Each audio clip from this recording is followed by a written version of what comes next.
Muy buenas tardes y bienvenidas una tarde más al Foro de Encuentros con la Cultura. Hoy es un día maravilloso porque el Premio Planeta Javier Moro acude por primera vez a estos encuentros culturales que nos hemos inventado aquí en la Costa del Sol, y viene además para hablarnos de su extensa obra literaria, pero sobre todo llega en un momento clave que me imagino que lo habréis leído todos aquí en la prensa. Anita Delgado, su personaje de Pasión India, va a ser homenajeada por la Junta de Andalucía. Un personaje que hasta ahora había sido vilipendiado, que no la quisieron ni enterrar como cuenta Javier en su libro En Camposanto. Una mujer adelantada a su tiempo, pero que no la supieron entender en aquellos momentos. Y por fin, a propuesta de otra mujer, de una diputada que se llama Teresa Pardo y es malagueña, pues que quería estar hoy aquí con nosotros, pero como sabéis están de campaña y la campaña es la campaña, aunque fijaros qué buena campaña, Teresa, que luego te vamos a pasar el vídeo. Aquí la campaña hubiera sido maravillosa porque qué mejor manera que hacer campaña que haciendo cultura, ¿no? que tanto necesitamos. Pues en este momento clave es cuando yo me pongo en contacto también con Javier y me enamoro muchísimo más aún de este personaje que es Anita Delgado, ¿no? Que desde que he hablado con él he escrito 2 artículos, uno en El Confidencial y otro en El Español, y bueno, y los que nos quedan, porque... Es un tema inacabable lo de Anita Delgado. Efectivamente, pero bueno, no solo vamos a hablar de Anita. Una de las cosas que más le gusta a Javier en sus novelas es dar siempre a conocer personajes que han sido relevantes en la historia del país, en la historia de España, de Estados Unidos, pero que han caído en el olvido. Esos personajes olvidados y que él en sus libros resucita y bueno, con sus libros nos hace viajar. Estás en casa en tiempo de la pandemia y era la mejor manera coger un libro de él y hacer un viaje por todo lo largo y ancho de este mundo, porque de verdad los que la habéis leído y que sois casi todos las que estáis aquí lo habéis vivido de esa manera. ¿Qué os voy a contar? Premio Planeta con El Imperio eres tú. Nos ha ido dejando por el camino el Sari Rojo, A Flor de Piel, Mi Pecado, y el último, que es A Prueba de Fuego, el último por muy poco tiempo, porque está a punto de caer ahora en otoño, más o menos, otoño-invierno, su siguiente libro, que acaba de venir de Estados Unidos, no suelta ni mu, ni siquiera a mí me ha dicho nada, y mira que he intentado ahí sacarle de qué va a ir, pero bueno, sabemos que tiene que ver con Latinoamérica, ¿no? Con Estados Unidos y tal, y ese será el último, pero de momento el que está ahora mismo en las librerías pues es A Prueba de Fuego, ¿no? Que es un libro delicioso. Es otro de los personajes olvidados. Aquí en España mucha gente no conoce a Rafael Guastavino y, sin embargo, en Nueva York el ayuntamiento entrega una guía para que todo el mundo conozca la obra de este gran arquitecto español, que ellos ya dicen nuestro arquitecto neoyorquino, ¿no? Es tan extensa su obra que otro que no ha sido profeta en su tierra y que lo es fuera. Esos personajes que dan vida a este gran escritor, que no sé cómo agradecerte que estés aquí. Muchísimas gracias y bienvenido de nuevo. Muchas gracias, Amparo, por tu invitación. Gracias de nuevo a todos ustedes por estar aquí. Y siempre para mí venir a Málaga, pues claro, me trae los recuerdos de cuando hacía la investigación sobre la vida de Anita Delgado. Este es un proyecto que surgió en la India, cuando, después de haber pasado muchos meses en la ciudad de Bhopal para hacer un libro muy bonito que escribía Le Limón con Dominique Lapierre, que se llamaba Era medianoche en Bhopal, un tema duro porque contaba el mayor desastre industrial que ha habido en la historia, cuando una nube de humo tóxico invadió la ciudad y mató a miles de personas. Entonces yo me iba un poco, para escapar de aquel ambiente un poco opresivo, me iba a Nueva Delhi los fines de semana, y en uno de estos viajes, en un cóctel, conocí a una señora muy mayor, muy fina, muy elegante. Me acuerdo que estaba vestida con un sari verde pálido. Tenía se le veían las venas muy delgada. Y claro, era la prima del Maharaja Kapurthala. una de las primas de Margarita Portala. Y al enterarse de que yo era español, me dice, es español, lo vas a hablar así con una voz temblante, ahora has conocido a mi prima, a Anita Delgado. Yo no la he conocido porque hay muchos... Por edad. Pero sé quién es. Yo he oído hablar de Anita Delgado por Félix Tusell, que tenía una productora de cine y hizo una película sobre ella. Pero sabía poco de Anita Delgado. Sabía lo que se sabía en España. ¿Y qué se sabía en España de Anita Delgado? Lo que sabía mi abuela, por ejemplo, que sí había seguido a estos personajes, que eran personajes del papel cusé de aquella época, de Lola de aquella época.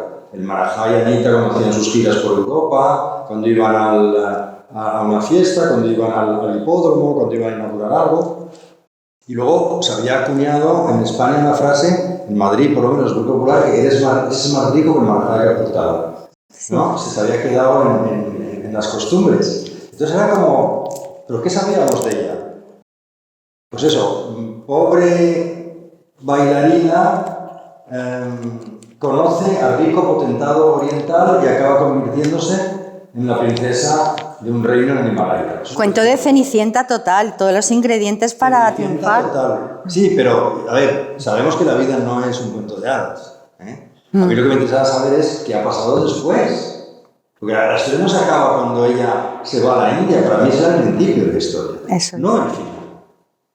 Y claro, cuando conocí a esta mujer, a esta señora, en aquel cóctel, ella me empezó a hablar, ¿te enteraste de aquel, fue terrible aquel escándalo cuando ella se enamoró de su hijastro? Y yo no sabía nada de esa historia.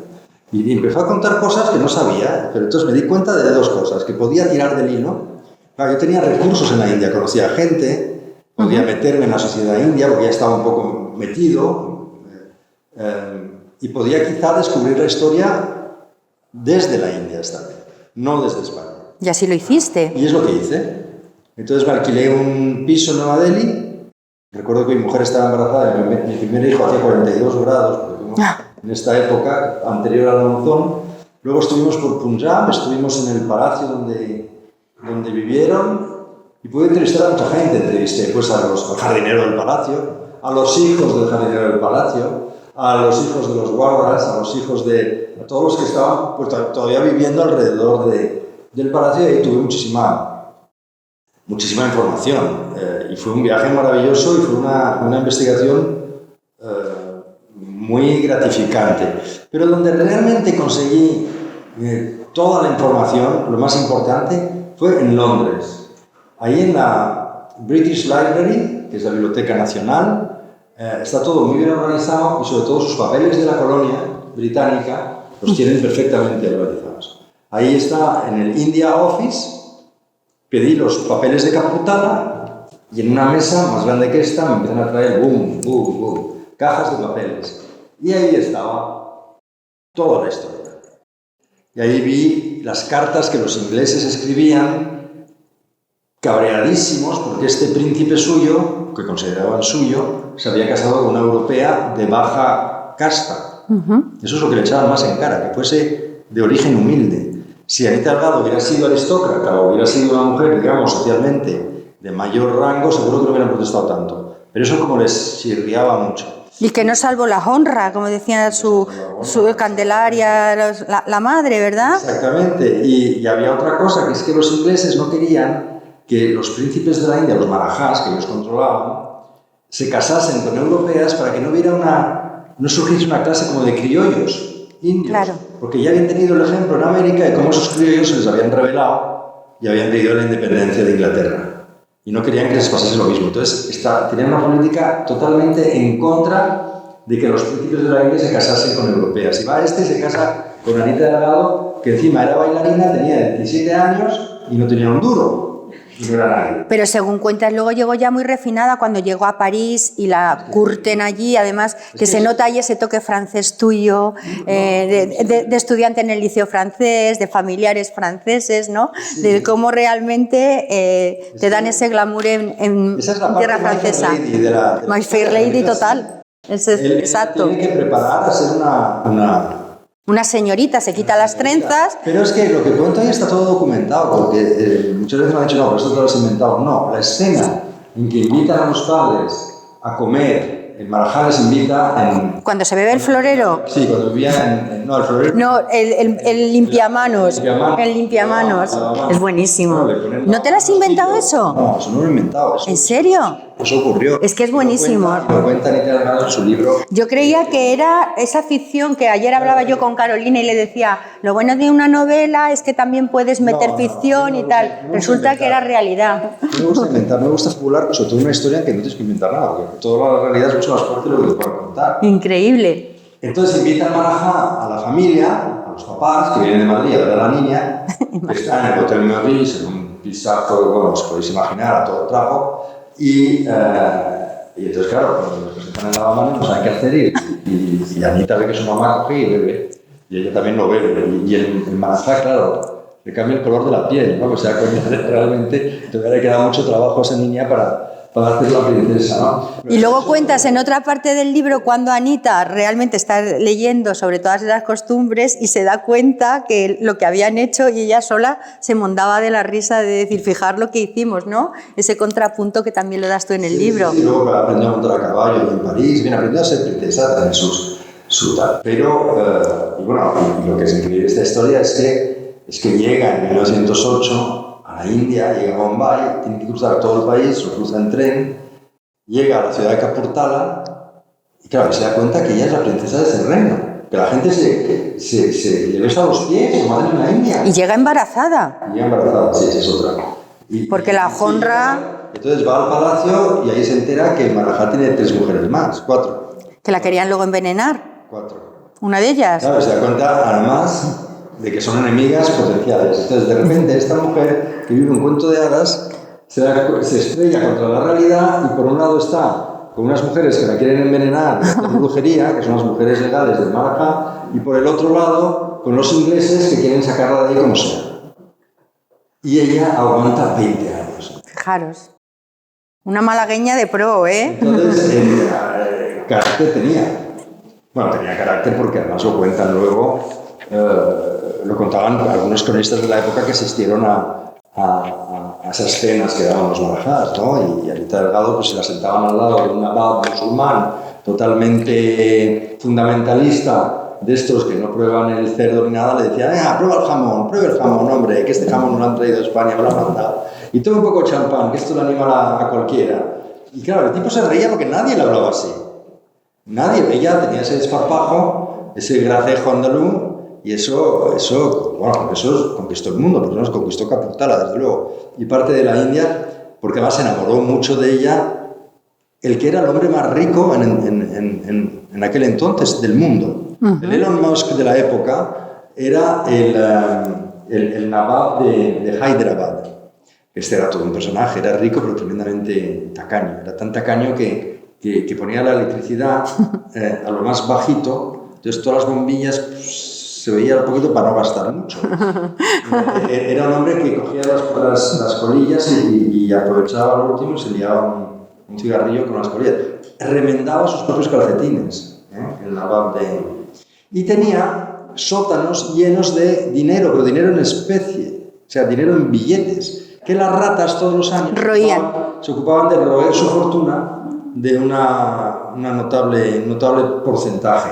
Hay mucho escrito sobre él merece varios libros, porque esto lo sabe. Era un personaje formidable, Osman se llamaba. Sí. Y se enamora de ella, pero locamente. Se enamoraban de las blancas, estos marajás de la India. Era como estatus tener una mujer blanca. No debía ser nada fácil. Pero las inglesas eran más blancas que las malagueñas. Sí, las inglesas era muy difícil enamorarse, porque las inglesas estaban todas muy...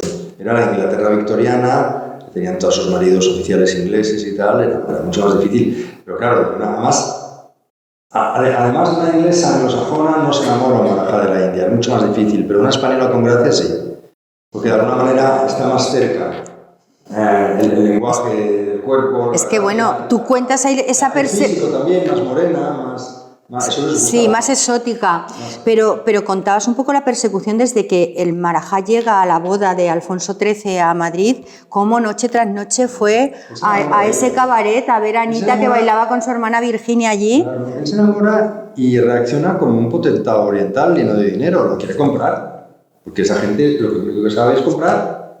O sea, no se va a poner a hacer el guapo, el simpático, el gracioso, no. Va y llega manda a su ayudante de campo con un ramo de flores que no se le ve ni siquiera al señor a la casa y luego... Pero primero con las 5.000 pesetas, que no las quiso coger Anita. Sí, luego da dinero. Fijaros qué dignidad. Primero le da 5.000 pesetas y le dice, pero bueno, ¿cómo voy a coger yo esto? ¿Pero quién se ha creído usted que soy yo? Sin embargo, luego lo de las flores le hizo gracia. Psicología femenina. Pero están muy mal de pasta. Ellos habían... fíjate que ya casi ni me acuerdo, porque claro, este libro lo he escrito en 2000. Es que me lo acabo de releer otra vez, por eso estoy para los artículos. Los padres habían dejado Málaga arruinado, o sea, tenían un bar y lo habían tenido que cerrar. Sí, el bar era de Las Castañas, que lo tuvieron que cerrar. Y se fueron a Madrid con ese dinero que habían ganado de Las Castañas y entonces pusieron a las niñas en la escuela de baile. Exacto. Para... Pero el padre, que era un señor muy digno, estaba en un conflicto, porque claro, no quería que sus hijas bailasen profesionamente o ganasen dinero con esto por la honra. Pero la honra, es que buenísimo. Tenían que comer. Entonces, vale, pero hasta las 12. Sí. Entonces, cuando les contratan en el Cursal de Madrid, como el Cursal, la sala de fiestas de la época más conocida, donde todos los intelectuales se daban sí, ahí estaban todos los cita, estaba Valle Inclán. Que Valle Inclán fue el que escribió la carta al final, porque ella era una analfabeta y cuando le escribe ¿verdad? Como juego. Se lo tocó. El Marajá se enamoró de Anita. Eso no te lo inventaste, lo de Valle Inclán, es también... Eso está inventado. Es que es buenísimo. Es como la vida misma. No, eso fue tal cual, y la carta de Valle Inclán, ahí está en el libro y todo. Sí, la he visto, pero es que... ¿Qué te vas a inventar en esta historia si no hay nada que inventar? Es que está todo ahí. Entonces Valle Inclán se ríe, todos se ríen. Estaba Valle Inclán, estaba Romero de Torres también. Estaba todo Baroja también. Se reunían allí y de repente pues fue una noticia que Marajá de Caportala, que había venido a la boda de Alfonso XII, se enamorará tanto de esta... De Anita. Vamos a Anita y que nos devuelvan Gibraltar, los ingleses. Exacto, eso decían. Las bromas. El caso es que colaboran todos y es Valle Inclán quien escribe la carta de contestación a la pedida, digamos, la carta de pedida que le da el Marajá. Y entonces, pues más o menos acaban convenciendo a los padres. Sí. Acaban convenciendo a la madre porque el paga, creo que eran 100.000 francos en oro en aquel entonces para dejarle caer como dote. El pisito en Madrid. Entonces la niña no estaba enamorada de este hombre, que debía ser su abuelo, obviamente. No, su abuelo no, pero bueno, casi sí. Tenían 17 años de diferencia, tampoco. Pero le acabó queriendo. Sí, claro que sí.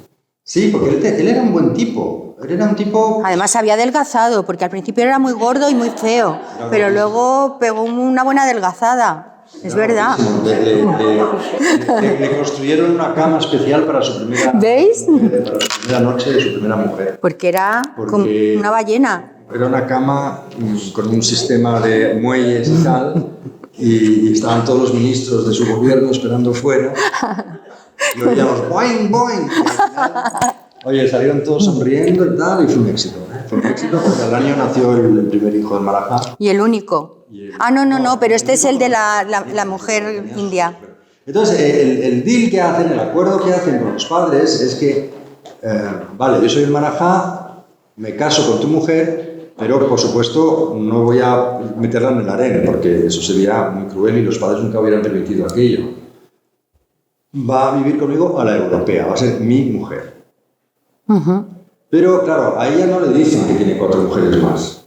La madre no se lo dice porque es que se arruina el deal, a lo mejor, perdían mucho. Total, que la hija un poco de alguna manera se sacrifica o va. Y las conoce el día de su boda. Y las conoce el día de su boda. Y bueno, si no vamos a contar todo el libro. Es verdad, estamos aquí haciendo... Que es que además... No sé... Pero es una historia muy bonita porque es una historia verídica. O sea, es que esto le pasó a esta chica. Y luego ella aguantó 20 años, aprendió a querer al marido. Sí. Y el marido también la quería mucho, ¿eh? Lucharon contra todo y contra todos durante muchos años. Pero luego le fue infiel. Es que al final los hombres siempre acabáis... No me hagas spoiler. Hasta ahí hemos contado, porque no voy a contar lo que pasa después de la infidelidad. Luego se cabreó mucho el nieto del Marajá de Kapurtala. Eso, cuenta eso. Cuando saqué el libro, me puso... Que dejaste a su abuelo de mujeriego y te quería denunciar. ¿Cómo? Sí, bueno, amenazó con que me iba a denunciar, que me iba a llevar a los tribunales, o que quería anular la publicación del libro. Pero ¿qué pasa que ha contado en este libro que haya sido tan chocante? Bueno, me fastidió mucho que haya contado la historia de amor con el hijastro, porque no había prueba. No había prueba, pero sí había indicios y sí había periódicos de la época que hablaban de aquello. El hijo de la camarera del Savoy. No, eso es otro. Pero eso no lo contaste. No, eso no lo conté. No, entonces yo le dije, ese es otro hijastro. Este que me amenaza y que me monta un Cristo tremendo en la prensa de la India, todo además en portada, de todos los periódicos. Como si no hubiera una cosa más interesante o más grave en la India que hablar de Marajá de Kapurtala a estas alturas, ¿no? Después de 100 años. Y llegó el escándalo hasta Inglaterra. The Guardian lo publicó. Sí. No, para mí, aunque no era muy agradable que se metiese conmigo, era publicidad para el libro, claro, una buena campaña que me hacía. Así que fue un bestseller que te... perdido, el tipo, no me gusta nada. Esa camiseta de Louis Vuitton ahí, es un snob ridículo, porque además no se entiende esa especie de cosas. Sí se entiende porque todavía viven como en el medioevo. O sea, este va a Kapurtala y también tiene una fila de campesinos que le besan los pies, porque es el nieto del Marajá, y se llama Tika, que quiere decir heredero de. Total, que este me pone a parir y yo aguanto el tipo y al final recuerdo que en una televisión india digo, no, pues yo le invito a que venga a Londres conmigo y vemos los Kapurtala Papers de la librería británica, de la biblioteca británica, y ahí verá lo que era su abuelo. Porque decía que su abuelo era, vamos, como Churchill. Era un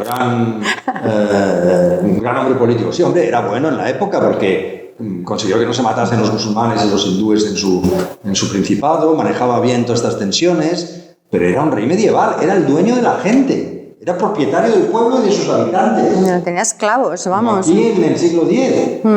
Eso es la India en el siglo XX, era así a principios. Claro, no hay que perder pues este nieto que ¿cómo me ha atrevido a contar todas esas cosas de su abuelo? Y digo, si tu abuelo era mucho más mujeriego de lo que cuento. Porque es verdad que descubrí en los papeles aquellos... Lo de la camarera. Una camarera le había puesto un pleito al Marajá de Kapurtala porque él la había dejado embarazada. Una camarera del Hotel Savoy en Londres. Una jovencita. Y esta le puso un pleito y lo ganó. Y él tuvo que pagar un pastón para que el escándalo no trascendiese. Y eso no lo puse en el libro, le digo. Pues no quería disminuir a mi personaje masculino principal. Tampoco quería hacer de él ¿qué es lo que era, además? Un mujeriego. Claro. Y no eran todos así. Ellos se creían dioses, se creían hijos de Dios, ellos no se creían gente normal. O sea, un Marajá de clase media es algo que no existe. Porque en la propia idiosincrasia de ellos se creían divinos. Entonces un divino hace lo que quiere, es un excéntrico, puede hacer lo que quiera.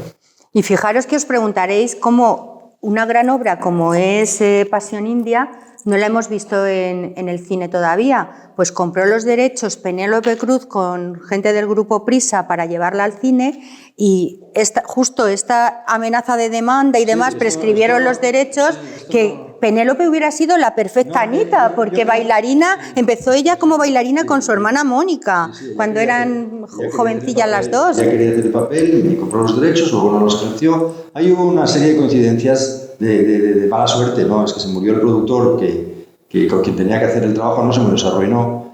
Y casi lo mismo. Y por otra parte, el nieto del Marajá se opuso completamente a la película. Entonces no pudo hacer nada, ni me llevó a los tribunales, porque no sé qué vas a decir, si es que lo que contaba es lo que está. Penélope se quedó sin ser Anita. Y no hay película. Y este tío se sigue metiendo conmigo, porque hace poco había un productor indio interesado en los derechos. Ha pasado 20 años y a lo mejor ya ha cambiado de parecer, porque es una manera de poner Kapurtala en el mapa del mundo, ¿no? Es una bonita película histórica. Y entonces le dije al productor, mira, intenta hablar con Tika. Es un tipo muy social, lo conoce todo el mundo. Ajá. Intenta hablar con él y sondéale a ver nada, y que que sigue RQR boicoteando cualquier posibilidad de hacer la película. Pero, no sé si leíste el último artículo que hice en Portfolio, en El Español, que me habla un productor que se ha comprado los derechos... No, ha comprado los derechos dice, de otro libro. De otro libro que han comprado, que son como los oficiales de la embajada que les ha dado la licencia. A ver, lo que me cuenta es que la embajada india aprueba este libro de esta señora que es de Jaén, pero que vive en Vigo y quería estar aquí en el encuentro. Y le he dicho, no, mira, perdona, es que es Javier Moro, no, otro día es otra historia, ¿no? Te cuento lo que y que van a hacer ahora una serie de 4 temporadas, tipo The Crown. Me quedé muerta cuando me lo contó. Es lo que quieren hacer, pero no, es que te cuento, yo cuando decidí escribir este libro, el único libro que se había publicado hasta entonces es un libro de Elisa Vázquez de Gay, y me he hecho amiga, Exacto. amigo de ella. Sí. Es una profesora de La Coruña que ella tuvo acceso a las cartas de la hermana de Anita Delgado y algunos documentos de la familia porque conocía a Victoria, que era la hermana, Victoria, la hermana la de conoció Anita. y le dio como unas cartas. Ella hizo un libro, pero es que ese libro era amarillo, no funcionó nada. Claro. Mira que soy amigo de ella. Pues dice que es el oficial, el que la embajada ha aprobado y que con eso se va a hacer la serie. Entonces le sentó muy mal que yo hubiera llegado después y que con Pasión India hubiera arrasado. Porque Pasión India vendió más de 1 millón de ejemplares. Entonces, claro, como que les sentó mal y entonces intentan ellos constantemente... Sí, me di cuenta, escribiendo el artículo, que era eso. No tener nada que ver conmigo y hacerlo sin mí. Pero claro, como yo vea ahí que hay plagio, que me han cogido escenas tal y como las cuento yo... ¿Te las han cogido? No lo sé. Es que no lo van a hacer porque no van a conseguir el dinero. Es que para dice hacer una escena como esas no. Que ya lo tenían, que ahora en mayo se lo daban, que estaban hablando probablemente en Disney y lo iban a sacar, me estuvo contando y que todo lo que compró de Anita, porque sabéis que todo lo que se quedó entre las cosas que luego se llevaron, bueno, pues de aquí ellos vivían en el Perchel, en Málaga, luego se van a Madrid, Anita muere en Marqués de Urquijo allí en Madrid, que le ponen una placa y demás, pues él se hizo en una subasta con el cepillito, con todas las cositas de Anita y tal, y lo quiere traer aquí para el homenaje que se va a hacer y que ponerlo en el Museo del Obispado en Málaga para que se muestre. Yo te quería preguntar, ¿qué opinas que por fin se le reconozca, le vayan a poner una placa en la puerta de su casa? Está muy bien, lo que no estoy de acuerdo es en pintarla en politizar el asunto. O sea, Anita Delgado nunca fue una feminista de pro. Claro. Se preocupaba por la suerte de las mujeres, pero por lo humana que era, no porque tuviera en aquel entonces una visión especialmente feminista. Lo que pasa es que es verdad que es una mujer que tuvo que labrarse un porvenir sola, que estuvo siempre marginada y siempre de alguna manera la hacían de menos. Es que la hizo de menos hasta la iglesia cuando murió. No quería enterrarla en el cementerio de San Justa porque decían que se había casado con un hindú y que había sido impío. Es mentira, ella siempre había mantenido su fe. Y la anécdota tan bonita que cuentas, como ella fue siempre tan devota de la Virgen de la Victoria en Málaga y le regaló a la Virgen un manto de Paquín, el Dior francés de aquella época.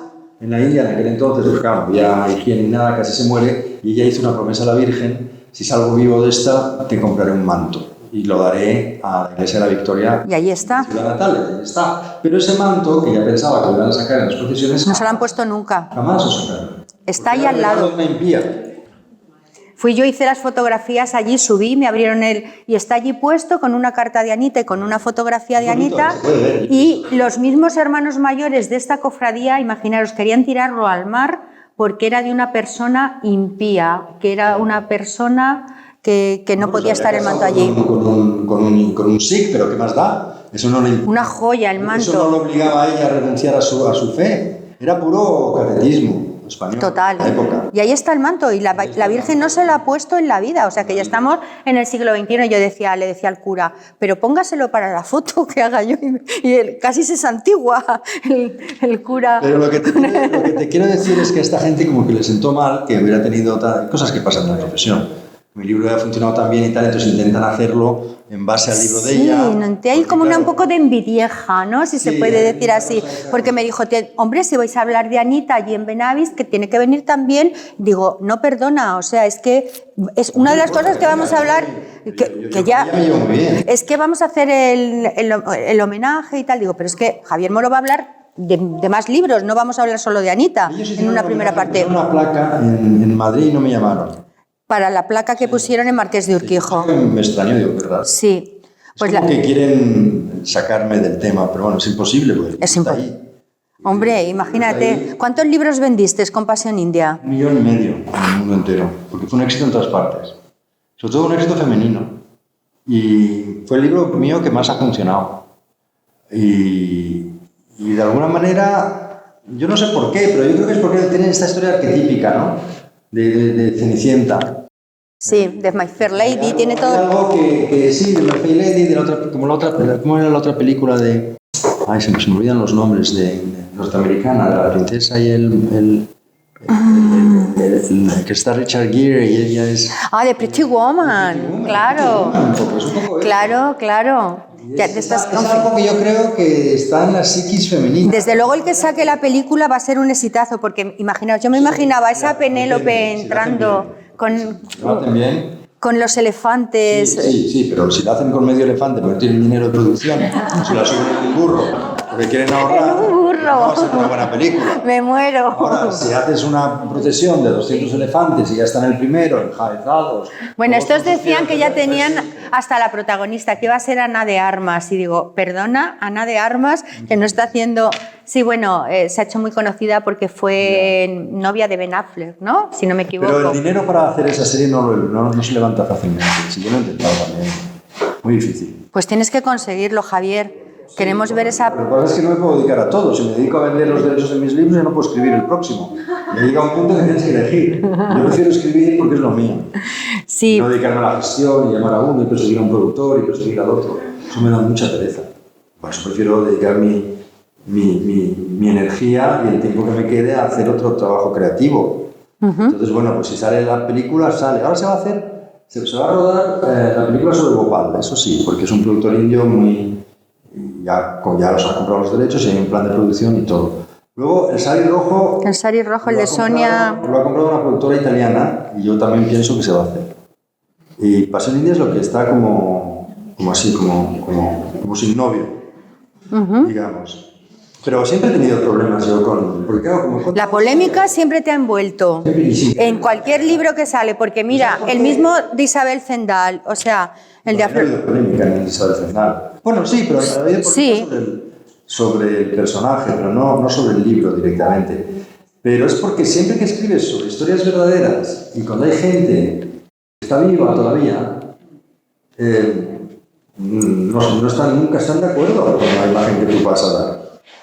Que ellos suelen tener una idea muchísimo más brillante y mejor de lo que a lo mejor el autor puede tener después de haber estudiado el personaje. Entonces protestan y yo siempre me esperaba. Lo que nunca me esperé es lo que pasó cuando hice el libro de Sonia Gandhi, El Sari Rojo. Es un libro de la gloria de los Gandhi, que son la familia que de alguna manera ha aportado la modernidad a la India. La campaña que me hicieron allí cuando yo vi por la televisión, ahí fue 10 de junio. Demoledor. No, la segunda semana de junio del año 2010, me acuerdo perfectamente, que me llaman de la India y me dicen, ponte la televisión india, mira las noticias en IBN, que es como la CNN india. Entonces espero la hora, veo las noticias, ahí sale una locutora india con mi libro en español, hablando algo incomprensible, y luego pasa otra imagen y me veo a mí en carteles un montón de militantes de las juventudes del Partido del Congreso que habían sacado fotos de internet probablemente mías y les habían hecho carteles y habían tirado pintura en los carteles como para... Y todos gritando Moro Murtabad, enfrente de la embajada española. ¿En serio? Moro Murtabad quiere decir muerte a Moro. O sea, como si fuese George Bush, lo que he hecho yo. Como George Bush. Pero lo que he hecho yo, como si fuese un jefe de Estado, no sé. Me pareció yo acojonado ahí en Madrid. No, pero espérate, que es que luego lo peor no es eso, lo peor es que habían hecho un muñeco con tela de saco, lleno de papel, y como un guas en fuego. Y ese era yo. pero bueno, Sí, delante de todas las televisiones de la India, un país de 1.300 millones de habitantes. A esto me llama el embajador, que era mi amigo mío. ¿no era tu padre entonces? No era tu padre, porque esto era en el año 2010, exactamente. No, ya no estaba allí. No. Entonces me llama el embajador y me dice, oye, tienes que venir porque solo me hablan de tu libro, no hay otro tema de conversación en todas mis reuniones desde que salió el libro, no sé lo que has contado en ese libro, no me da tiempo a leerlo, no está en inglés tampoco. Claro, la gente no lo había leído. Y se montó. Menuda publicidad te hicieron, qué guay, ¿no? Era buena publicidad, pero... Tienes que venir aquí a dar explicaciones. Digo, lo siento, pero va a ser que no. Que a mí no me ponen otro saco, ¿no? Ahora no voy a ir. Entonces el editor indio decidió posponer, claro, anular la publicación en la India. Bueno, esos intentaron de todo. Escribieron a todas las editoriales mías, el libro ha salido en Francia, en Alemania, en Italia, y además estaba funcionando muy bien el libro. Mandaron cartas para pedir que lo retirasen de las... Y yo no sabía por qué. ¿Pero dónde está el escándalo aquí? Yo no he contado aquí una escena, yo qué sé, de sexo tórrido entre Sonia Gandhi y el Dalai Lama, que entonces sí me podían meter un puro, ¿no? ¿Y cómo te lo verbalizaron? No, mandándome cartas constantemente y ¿cómo se dice? Para que lo retiraras el libro, para que lo retiraras. Amenazas de que me iban a llevar a los tribunales, de que no sé qué, no sé cuántos. Llamaron a mi editora, que me ayudó mucho en esto, muy lista y muy estupenda. ¿De Planeta? ¿Estás? 6/. Elena Ramírez, muy lista. Sí, a ver, sí. Fue difícil de entender. Les molestó mucho, uno, que lo hubiera escrito, porque ella no quería que se escribiese un libro sobre ella. Claro. Jamás lo quiso. Ella era una persona muy privada que jamás quiso, para mostraros cómo era ella, y yo supe de una escena, que es cuando su marido, Rajiv Gandhi, gana las elecciones y nombra primer ministro de un equipo de la televisión francesa para hacer un reportaje sobre la familia. Y al final pidieron una foto de familia. Y él fue a buscar a Sonia, pero ven para la foto, y le dijo que no. O sea, era así de rara, privada, y bueno. Y siempre había descorazonado a todos los que intentaban escribir sobre su vida. Tina Brown, que es una periodista inglesa que fue directora de Vogue muchos años, es una mujer muy conocida en la sociedad norteamericana e inglesa, se hizo amiga de ella porque estaba fascinada por su historia, como estaba yo, estaba mucha gente, muchos periodistas italianos lo habían intentado y ella siempre les había dicho que no quería, que no iba a colaborar y que por favor no quería. En eso llego yo, que conocía a la familia de lejos, la conocía por Dominique Lapierre. Por tu tío. Que es mi tío. Y Dominique, cada vez que sacaba un libro, iba con una cohorte de periodistas a la India a hacer promoción. Y como Indira Gandhi, que en ese momento era primera ministra, hablaba francés y le gustaba hablar francés, pues lo recibía. Les ofrecía un té en el jardín de su residencia. Entonces ahí iban todos, Dominique daba un pequeño speech y tal.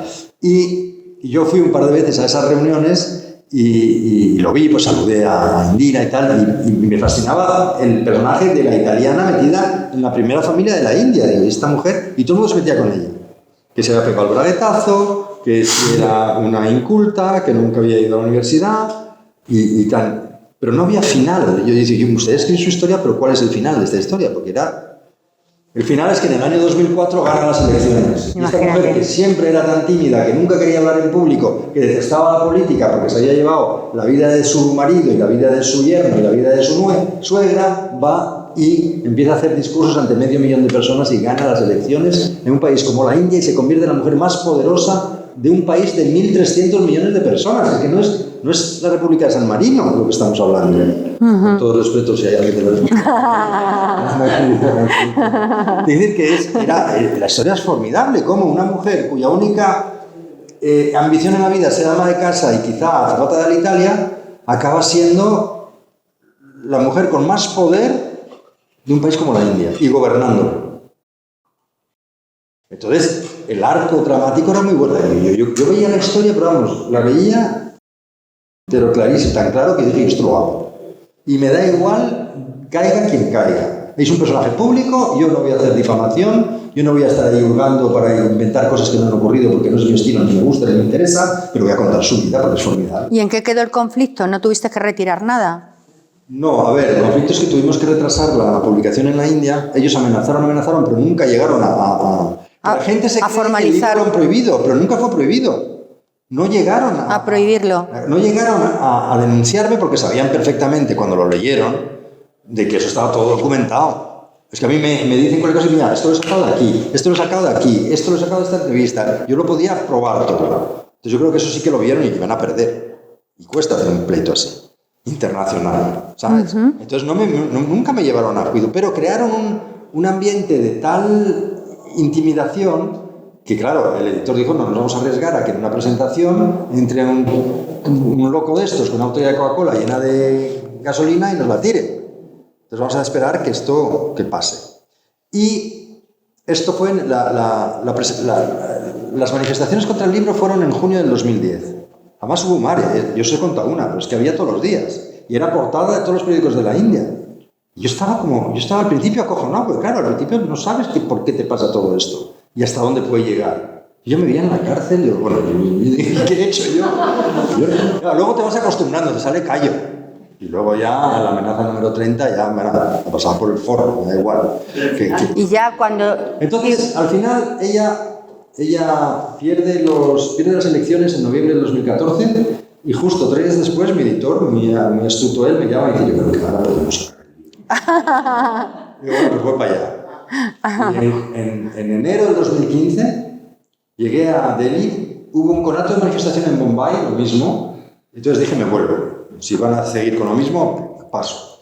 Y recuerdo que estaba en el coche en Delhi con mi editor y nos llama el jefe de policía de Nueva Delhi y nos dice, ya está todo arreglado, no se preocupen, tenemos el ok de la familia, no pasa nada, pueden sacar el libro, no va a haber ya ningún... Como que nos dio la policía, digamos, el blessing, como dicen ellos, ¿no? Y el día siguiente sale una revista que es la más popular, semanal en la India, se llama Outlook, con unas letras así de gordas que dice el libro que el partido del Congreso no quiere que usted lea. Oye, de repente me empiezan a llamar todas las emisoras de la India, todos los telediarios, y me hago una campaña de publicidad que vamos, divina. No hay editorial en el espectacular. Mundo que no he podido pagar. Y sale el libro y vendió 500.000 ejemplares en la India en 3 días. Fue bestial. Hoy todavía se vende por ahí en las cruces de carreteras. Pero fue una historia seguir a la contra. Yo creo que ya es una estrategia eso en ti, ¿eh? No. Porque así la publicidad siempre es gratis. No había estrategia, había una sola cosa, había visión. Yo tenía la visión de esa historia muy clara. Yo sabía que era una historia muy buena. Entonces, al principio estuve por abandonar, porque me pasó lo mismo que a todos los demás. Sí. Yo intenté entrevistarla, no. Intenté entrevistar a sus mejores amigos, no. A la familia, no. No vamos a arriesgarnos. Me decían sus amigos, no me voy a arriesgar a ponerme a mal con Sonia, que era más importante que el primer ministro, porque ella había nombrado al primer ministro, porque tú vas a hacer un libro. No puedo. Yo me encantaría ayudar, pero no puedo. No voy a decir nada, ni quiero aparecer, ni quiero saber. Todo era así. Entonces yo en ese momento estuve por abandonar el proyecto. Pero no lo abandoné y menos mal que no lo abandoné. Dije, vale, si no tengo acceso al primer círculo, pues voy a intentar tener acceso al segundo o al tercer círculo. Y era como una especie de fortaleza inexpugnable. De nuevo me cogí un apartamento en Nueva Delhi, de nuevo tuve que coger un chofer, porque ahí necesitas alguien que te lleve. Contraté a periodistas, estudiantes de periodismo de la facultad, para que fuesen a los archivos de todos los periódicos a sacar todo lo que se había publicado sobre Sonia Gandhi desde que había llegado en el año 68. O sea, todo lo oficial lo conseguí, me faltaba lo personal, me faltaba lo más importante. Claro. Y la fisura llegó, menos mal que esperé y menos mal que no me rendí. ¿No te rendiste? No me rendí, sí, menos mal que me hice caso y hay que seguir, cuando uno cree algo en la vida hay que el tesón. Ya muy claro. Y entonces, al final, Usha Bhagat, que fue secretaria de Indira Gandhi durante 20 años, publicó un libro, ya tenía 90 años. Y fui a verla. Y ella estaba un poco dolida con los niños, como los llamaba, que son los hijos de Sonia Gandhi, pues porque nunca la iban a visitar, no la habían hecho ni caso, y ella consideraba que los había criado un poco en casa de la suegra, ¿no? de Indira. Y ella me dio una entrevista formidable. Claro, yo quería lo personal. A ver, ¿qué cenaban en esa casa cuando de repente Mitterrand anunciaba que sí, que venía a cenar? ¿Quién preparaba la cena? ¿Dónde la compraban? ¿Quién cocinaba? ¿Cómo se organizaba? ¿Cómo se celebraban los cumpleaños en esa casa? Donde había dos cuñadas que se detestaban. ¿A qué olían? ¿Qué flores ponían? ¿Cómo estaba decorada? Yo quería lo personal. Los detalles. Los detalles. Yo no quería hacer un reportaje sobre Sonia Gandhi, yo quería hacer la vida de ella por dentro. Y la primera fisura fue Usha Bhagat, y por ahí me metí, porque claro, ya no diría el contacto del jardinero, el contacto del jefe de seguridad, el contacto de los que habían trabajado, de otra secretaria que había trabajado, y poco a poco pude empezar a reunir ese puzzle hasta acabar de poder contar la vida de Sonia Gandhi. ¿Por qué le sentó tan mal? Pues ahí hay una cosa que es una diferencia de mentalidad muy grande con la India. A ver, si a mí me dicen que mi abuelo ha sido pastor de vacas y que 40 años después ha acabado siendo presidente de un banco, pues a mí me siento muy orgulloso de mi abuelo. Claro. ¿No? Esa es nuestra mentalidad. Es que en la India no es así. Yo conté en el libro los orígenes de Sonia Gandhi. Como su padre, en efecto, había sido un pastor de vacas muy pobre. De una casta muy baja. De 1945, y como luego se había hecho un pequeño empresario, es como en España, tantos que han salido adelante, ¿no? Haciendo casitas y reformas y cosas de estas. Eso era el padre de Sonia Gandhi. Pero claro, eso en la India es visto como, es de casta baja. Y a ella, toda la política del partido la intentaba vender de casta alta, o sea, como la mujer de quien era de los Gandhi, era realeza, era royalty. No quería en absoluto, por problemas de nacionalismo muy grande, porque era italiana y tenía el puesto de más poder del país. Eso a los nacionalistas les chirriaba, pero vamos, muchísimo. Entonces lo querían siempre como, no, ella es india, olvidar su pasado italiano, olvidar sus orígenes. Toda la mentalidad del partido estaba orientada a borrar los orígenes italianos de Sonia Gandhi. Llega mi libro y cuento eso. Entonces les sentaba fatal, por eso lo quisieron eliminar. Es que le salió el tiro por la culata, pero al contrario, hicieron un éxito enorme el libro. Entonces, yo creo que hay eso. Y luego hay que yo creo que no les gustó. Yo conté la verdad cuando Indira Gandhi decreta el estado de excepción en la India en el 75, la India estaba en plena efervescencia, era peligroso. Y Sonia Gandhi pensó en irse con sus hijos a Turín, en volver a casa, a Italia, hasta que pasase la tormenta. Bueno, no veas lo que me contaron por haber dicho eso. No, jamás pensó en irse, y las indias, se lo inventaron. Eso es una invención. No, es una invención que está en un periódico. Que salió en aquella época que la entrevistaron a ella italiana. No me diga que es una invención. Pero todo es... Bueno, el caso es que luego pasó y ahora nada. Yo en la India soy conocido como el escritor del sari rojo, no por otra cosa. Porque ha sido tanto el escándalo. Y luego nadie entendía nada. Cuando empezaron a leerlo, digo, ¿pero por qué? Si no se mete con los Gandhi. En fin, luego... Pero también en las montañas de Buda, también de... Montañas de Buda no, solo fui nombrado persona non grata por la embajada china. Claro, es que digo que vamos a ese capítulo siguiente en que no era la religión, sino era un atentado contra la cultura. Es que el libro que hace, No, porque era una historia verídica de dos monjitas budistas que las torturan en la cárcel de Lhasa por los chinos y salen huyendo y van cruzando las montañas del Himalaya para encontrarse con el Dalai Lama, que es el representante de su cultura. Y es toda esa aventura de estas niñas, era una historia real. Maravilloso. A los chinos no les siento bien, ¿no? Claro, es que a todos les sienta fatal, porque luego vas y escribes. No, pero luego estaba tan harto de tener líos de estos que dije, ahora voy a coger un tema, primero, ya estoy harto de escribir de mujeres, y voy a escribir del emperador de Brasil. Y un tema donde... ¿El Premio Planeta? El Premio Planeta, no, donde el protagonista esté enterrado y sus abogados súper enterrados, para que no tenga... El imperio eres tú. De recibir emails y cartas diciendo que has dicho aquí, porque has contado esto y tal. Pero que si Pedro I resucitara también diría lo suyo, ¿o no? No, si lo dicen, la familia lo dice. Por eso. Por Braganza dicen que me he burlado de él. No me he burlado de él, era así, joder. No, pero el concepto de Europa y de América no se concebiría sin este personaje, ¿no? Y tú lo dejas ahí muy claro. Este personaje, esa historia era formidable, porque además sí que no había que inventarse nada ahí tampoco, porque estaba todo ahí. Menudas anécdotas tienes de Pedro I. Y de sus mujeres. Las mujeres eran muy buenas también. Leopoldina y la Marquesa de Santos. Pero era un tío, ese sí que era un macho alfa. De repente me paso de personajes de mujeres a un macho alfa, que era psiquis masculina total. Pero bueno, me interesó y ahí no tuve ¿Por qué crees que te dieron el planeta con este y no con otro? No lo sé, les gustó, no te puedo decir, pero yo estaba escribiendo el libro y me dijeron, ¿quieres que lo presentemos al planeta? Y digo, bueno, yo si queréis presentarlo, pero yo no quiero saber nada, ni que me contéis nada, porque me va a desconcentrar. Y yo sigo con mi libro y yo de hecho, yo tenía el contrato para sacarlo. Cuando me dieron el planeta, hubo que rehacer el contrato para hacerlo por planeta. Ajá. Yo lo tenía firmado con 6 Barral, el libro. Y luego, bueno, pues, y el libro funcionó bien en todas partes y tal. Y bueno, ahí pues no hubo escándalo, ¿no? Prácticamente. Luego hice el de Zendal, el de Isabel Zendal. Luego, sí, el de A Flor de Piel. Que es la historia ese es un caso muy curioso, porque es el caso de un libro que ha resucitado. Con la pandemia ahora ha sido actualidad total. En 2015. Y es la historia de cómo los españoles llevaron la en el siglo XIX vacuna de la viruela a América, con unos niños que inocularon, gallegos, huérfanos, y cruzan el Atlántico. Pero... ¿Qué dices que España usó a esos niños como conejillos de indias? No. Eso lo dirán las malas lenguas, pero yo no. No, que va. Eso fue una empresa de sanidad pública única en la historia, y es algo de lo que debemos estar muy orgullosos todos los españoles, y al mismo tiempo muy avergonzados de que no se conozca más, porque esto se tendría que estudiar en los colegios. Y yo, cuando empecé a escribir el libro, empecé un poco atraído por esta cosa de que fue una expedición muy original, una expedición con niños, desde cuando se llevaban niños en expediciones científicas.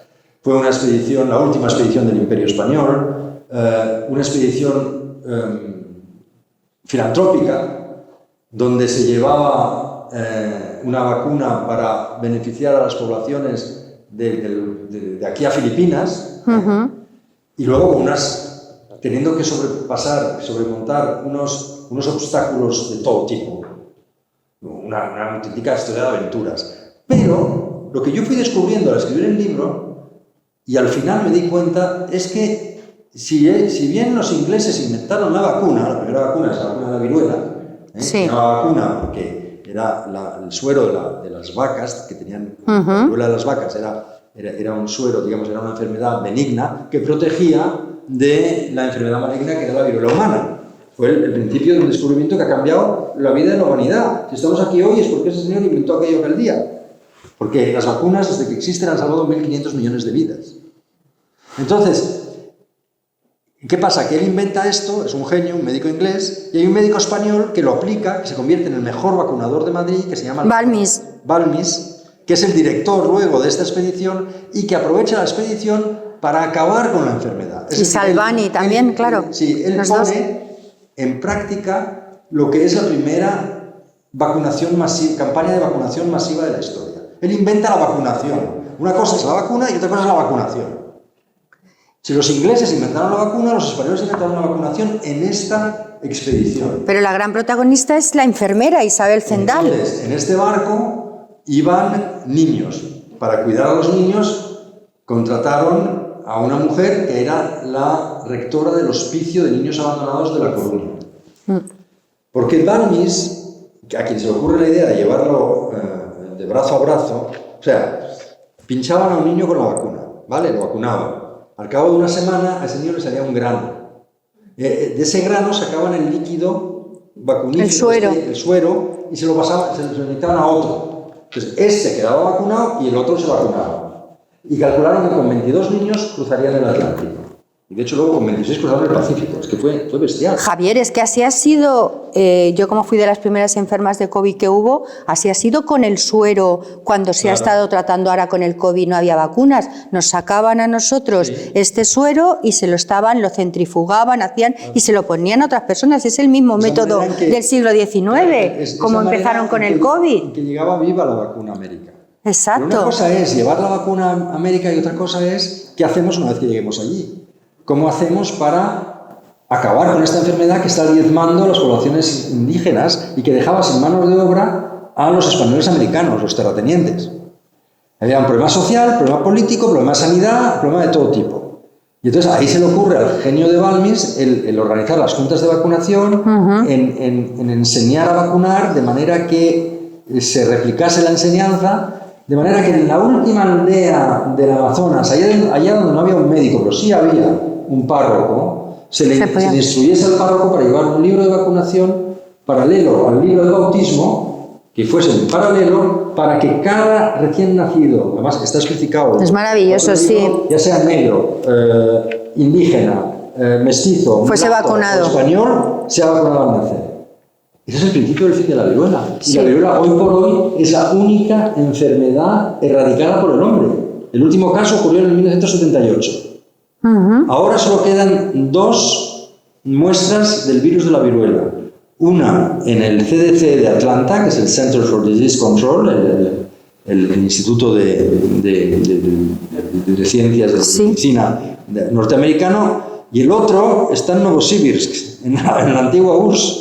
A ver si Putin no se A ver si no se le ocurre. sacar el frasquito y ya ver qué pasa, ¿no? Por favor, perdona. Pero vamos. Vacunados. Pero en principio, se acabó con la viruela. Sí. Y gran parte de este De mérito. éxito y del mérito se debe a la expedición de la Española. O sea, lo que quiero decir con esto es que al principio me sedujo la historia de la aventura y luego me di cuenta que me había metido en un tema mucho más importante. Y lo que me parece increíble es que nadie conozca a Isabel Zendal. Increíble. Le han puesto un nombre ahora al Hospital de Madrid, ¿no? Fue una cosa El del COVID, ¿no? El de Ayuso, ¿no? Ayuso. Fue milagroso porque de repente me entero que van a poner el nombre de este, entonces fui a verla, a Isabel Ayuso. Sí. Y, oye, pues nada, muchas gracias, para dar las gracias. Porque, Sí, sí. Ese reconocimiento.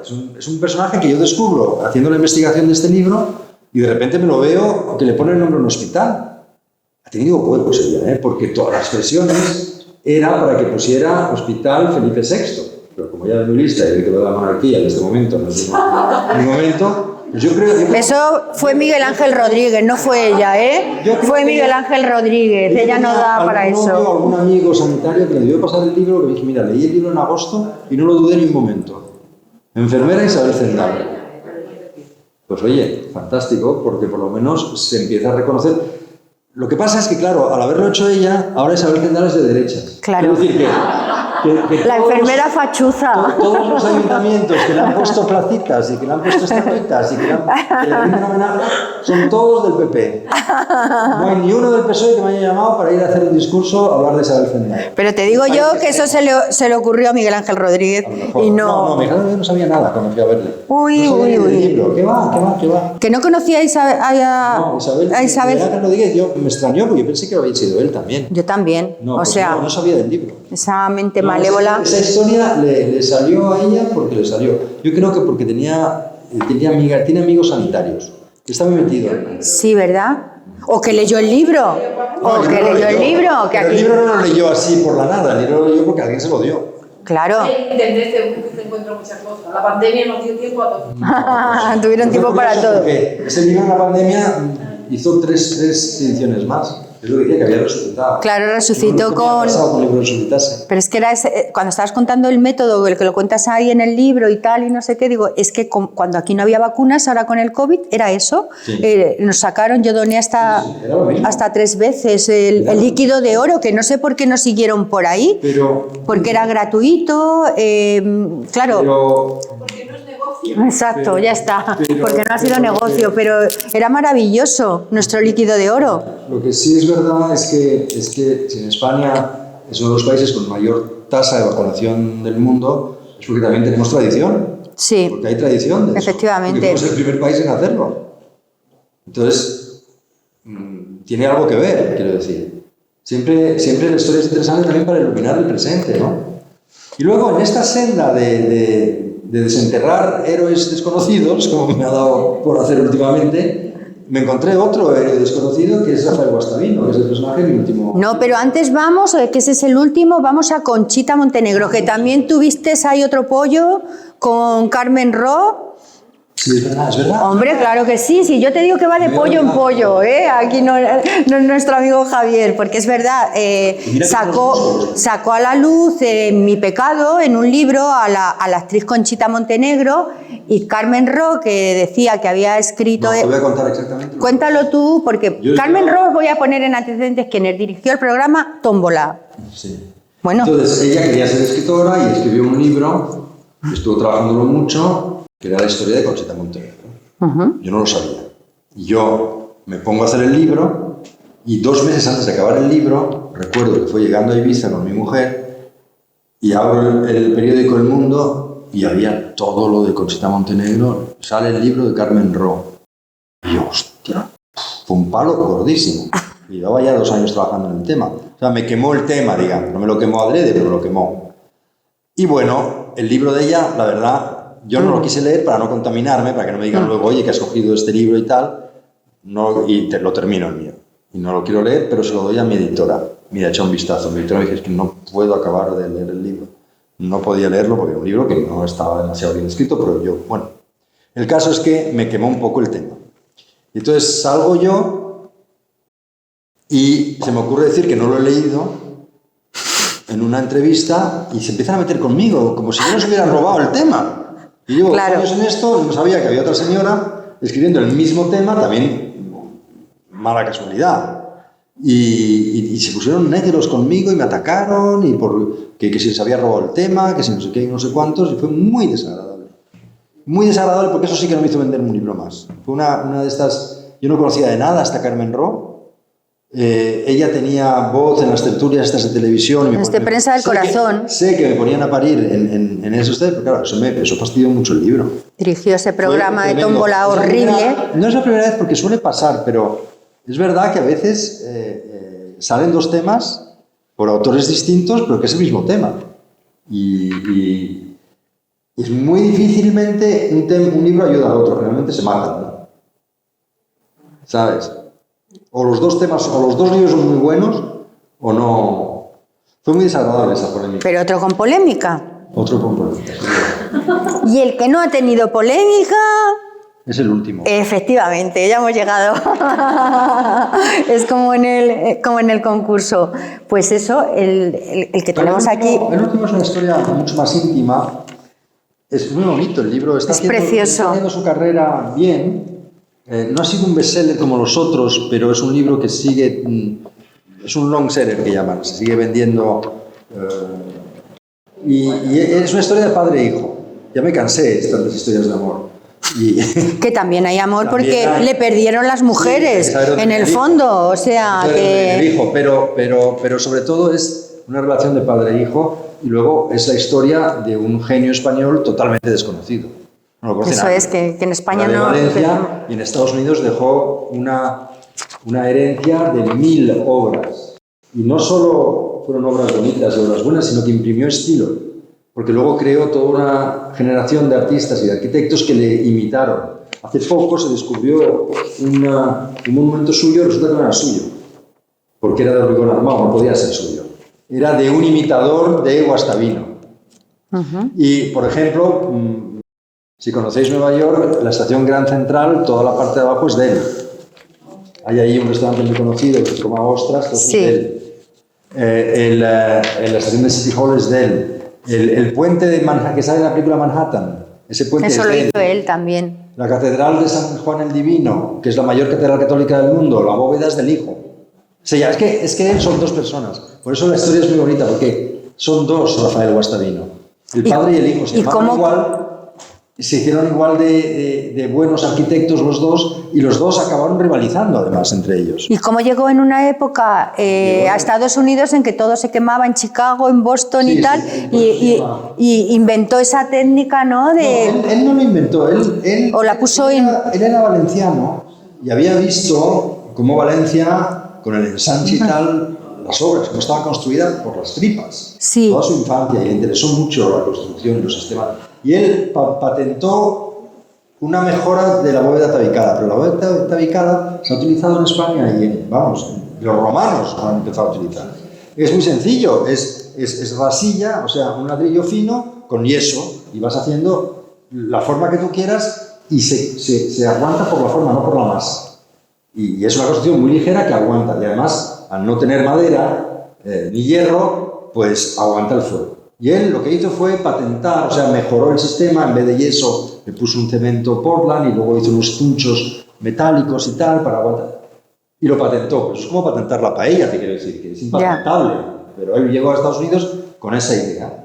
Porque en Estados Unidos, en aquel entonces, no había una semana en que no hubiera una noticia. Había ardido un edificio, habían muerto todos los ocupantes, ardió la ciudad de Chicago en 1873, ardió la ciudad, 700 edificios una noche ardieron en Boston, unos años después. Era una especie de obsesión nacional, ¿eh? Y él llega con un sistema que les promete que no, pero claro, lo toman como un charlatán. Además iba con su hijo de 10 años de la mano a las reuniones porque él no hablaba inglés y nunca lo aprendió. Él emigró a los 40 años.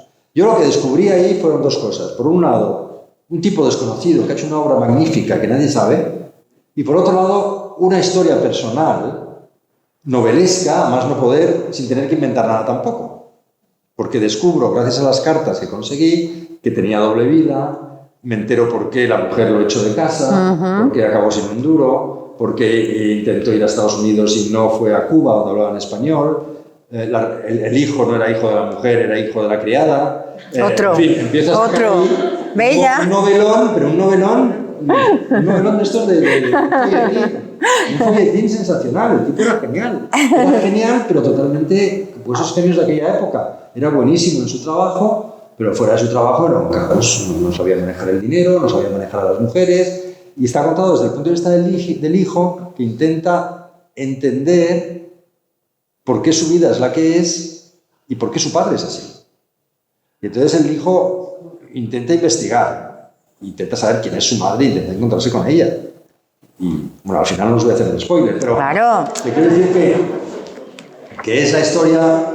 Entonces, se quieren mucho, porque esto no es un padre y un hijo anglosajón de odios y que quiere matar al padre, no, en absoluto. Se quieren mucho, pero tienen sus tensiones y sus conflictos. Porque el padre era un optimismo, es que es la gente así que ha hecho América.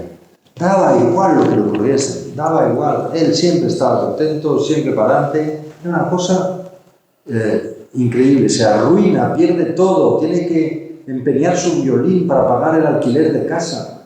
Y están todos destrozados a su alrededor. Y él no. Él está consolando a todo el mundo cuando él era el culpable de esa situación porque la habían engañado y se había dejado engañar. ¿Y por qué no regresó a España? No regresó a España porque hizo una estafa en España.